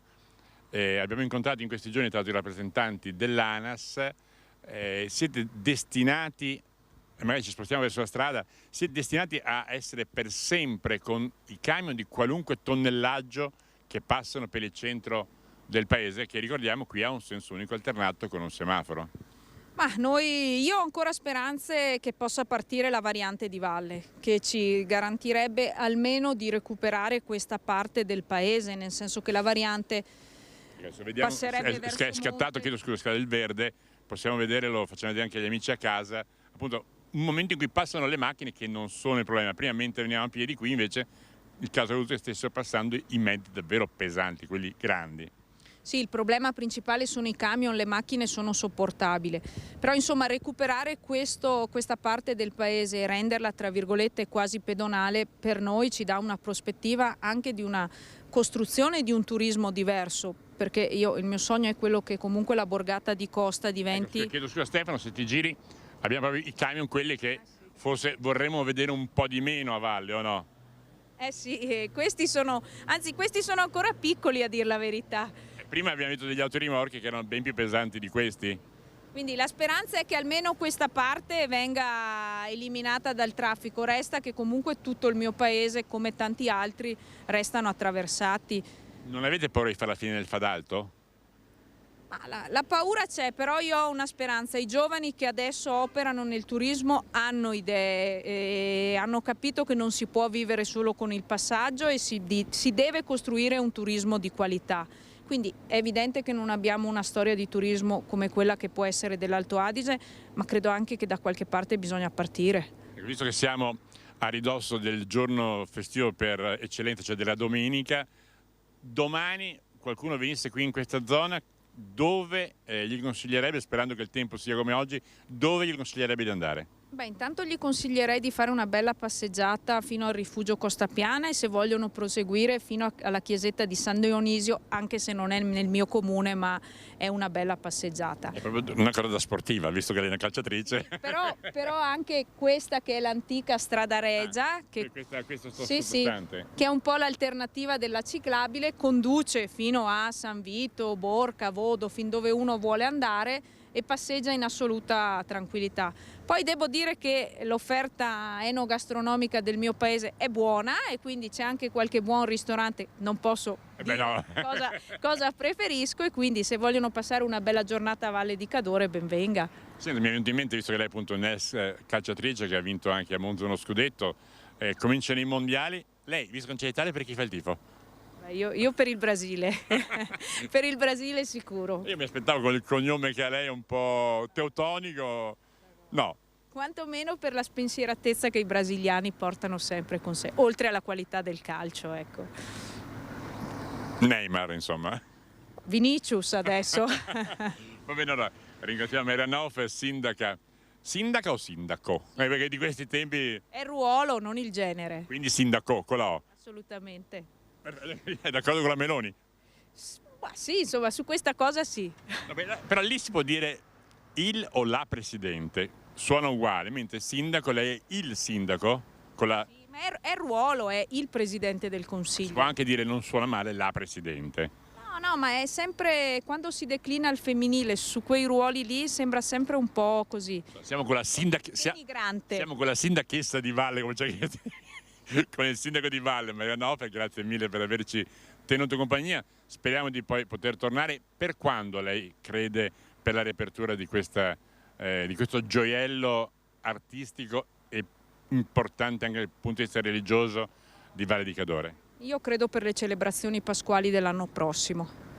E allora, con questa speranza noi restituiamo la linea allo studio, ricordando che domani, salvo imprevisti, contiamo invece di portarvi per un'altra buona notizia. In questo caso è appunto i lavori della chiesa, ma invece ad Alleghe vi porteremo anche lì con il sindaco per parlarvi della riapertura del Palaghiaccio, e anche questa davvero per quella comunità è una buona notizia, come in questa valle invece lo è quella nel Cadore della riapertura del Palaghiaccio di Tai in comune di Pieve. Grazie sindaco, grazie a voi per la linea, buon proseguimento.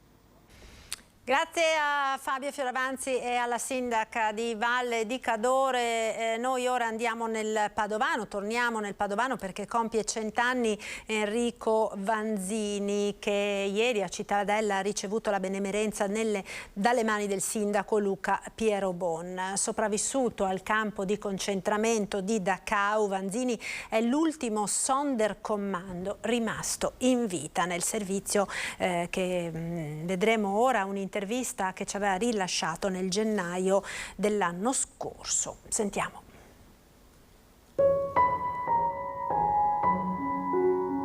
Eravamo scheletri, io pesavo 22 kg 300 grammi, come un bambino si può dire. 100 anni di vita per Enrico Vanzini, 7 mesi dei quali trascorsi nell'inferno del campo di concentramento di Dachau, dove era arrivato dal fronte greco dopo la firma dell'armistizio nel 1943.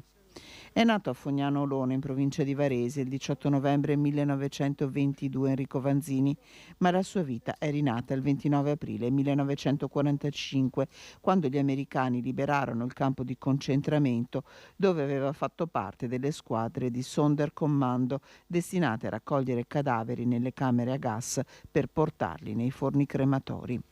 Un'esperienza che lo ha segnato e che, tornato a casa, una lunga vita trascorsa a Cittadella, non è riuscito a raccontare a nessuno fino al 2005, 60 anni dopo. Indelebili alcuni ricordi di quei 7 mesi, come quello del tozzo di pane costato la vita a un'anziana che aveva la sola colpa di essersi impietosita nei suoi confronti. Quel pezzo di pane l'ho tenuto fin quando sono venuti gli americani, lo sono portato a casa. Sono riuscito a portarla a casa e quando sono arrivato a casa mia mamma non mi conosceva più. Mia mamma. Pesava 29 kg quando ha riabbracciato la sua famiglia dopo aver visto l'inferno Enrico Vanzini, che dal 2005 ha girato incessantemente le scuole per raccontare la sua vita e l'orrore di morte e disumanità. Tutta Cittadella si unisce alla festa per il suo secolo di vita e noi con loro lo ringraziamo per avere trovato la forza, con le sue parole, di lottare per non dimenticare, perché quello che gli è accaduto a nessuno al mondo accada mai più. A Treviso ora è stata inaugurata a Palazzo dei 300 la mostra sulle frecce tricolori ed il sindaco Mario Conte annuncia un sorvolo della pattuglia acrobatica sulla città l'anno prossimo. Ci hanno anticipato appunto che il prossimo anno, in occasione del centenario, ci sarà anche un sorvolo delle frecce tricolori sulla nostra città e quindi attendiamo davvero trepidanti quel giorno. L'annuncio dato ieri sera nella sede del Consiglio Comunale a Palazzo dei 300 non è passato inosservato. L'occasione è stata quella della mostra Il volo acrobatico in formazione, organizzata dal Club Frecce Tricolori 2 di Treviso e che durerà fino al 27 novembre e vuole raccontare con scatti di alto impatto emotivo e provenienti da collezioni fotografiche o da archivi ufficiali le bellezze e la poesia del volo acrobatico collettivo. Questa mostra l'abbiamo voluta per festeggiare i 30 anni ed il legame tra la città di Treviso e il mondo dell'aeronautica. La città di Treviso ha ben 2 aeroporti e sono stati tantissimi i piloti, i sottufficiali, gli specialisti che da Treviso sono transitati nelle frecce tricolori. Siamo una pattuglia trevigiana che partecipa a 20 anni di Airshowing Italia e non potevamo mancare in questa mostra fotografica nella città di Treviso. Aviatori di ieri e di oggi, militari e civili nella platea del Palazzo del Consiglio e per la gioia dei molti appassionati anche i capitani Morello e Pozzani, piloti di Eurofighter appena entrati a far parte delle Frecce. Una mostra dedicata appunto al volo in formazione. Le Frecce Tricolori hanno ripreso quest'anno, in questo 2022, la stagione delle loro esibizioni sul cammino che poi condurrà l'Aeronautica Militare il prossimo anno a celebrare i suoi primi 100 anni di vita, e la nostra presenza qui, tra l'altro con i due piloti appena entrati nella formazione, che hanno iniziato il loro periodo di addestramento alla pattuglia acrobatica nazionale, che li condurrà poi a esordire il 1° maggio e a volare quindi in questo 2023 che sarà appunto l'anno del centenario della nostra Forza Armata. È tutto per questa edizione. Vi ricordo che lunedì prossimo, lunedì 21 novembre, a partire dalle 10 su Antenna 3 potrete vedere in diretta la celebrazione della Madonna della Salute. Appuntamento quindi lunedì 21 alle 10 su Antenna 3. È tutto dunque, io vi ringrazio per essere stati con noi. Arrivederci e buon pomeriggio.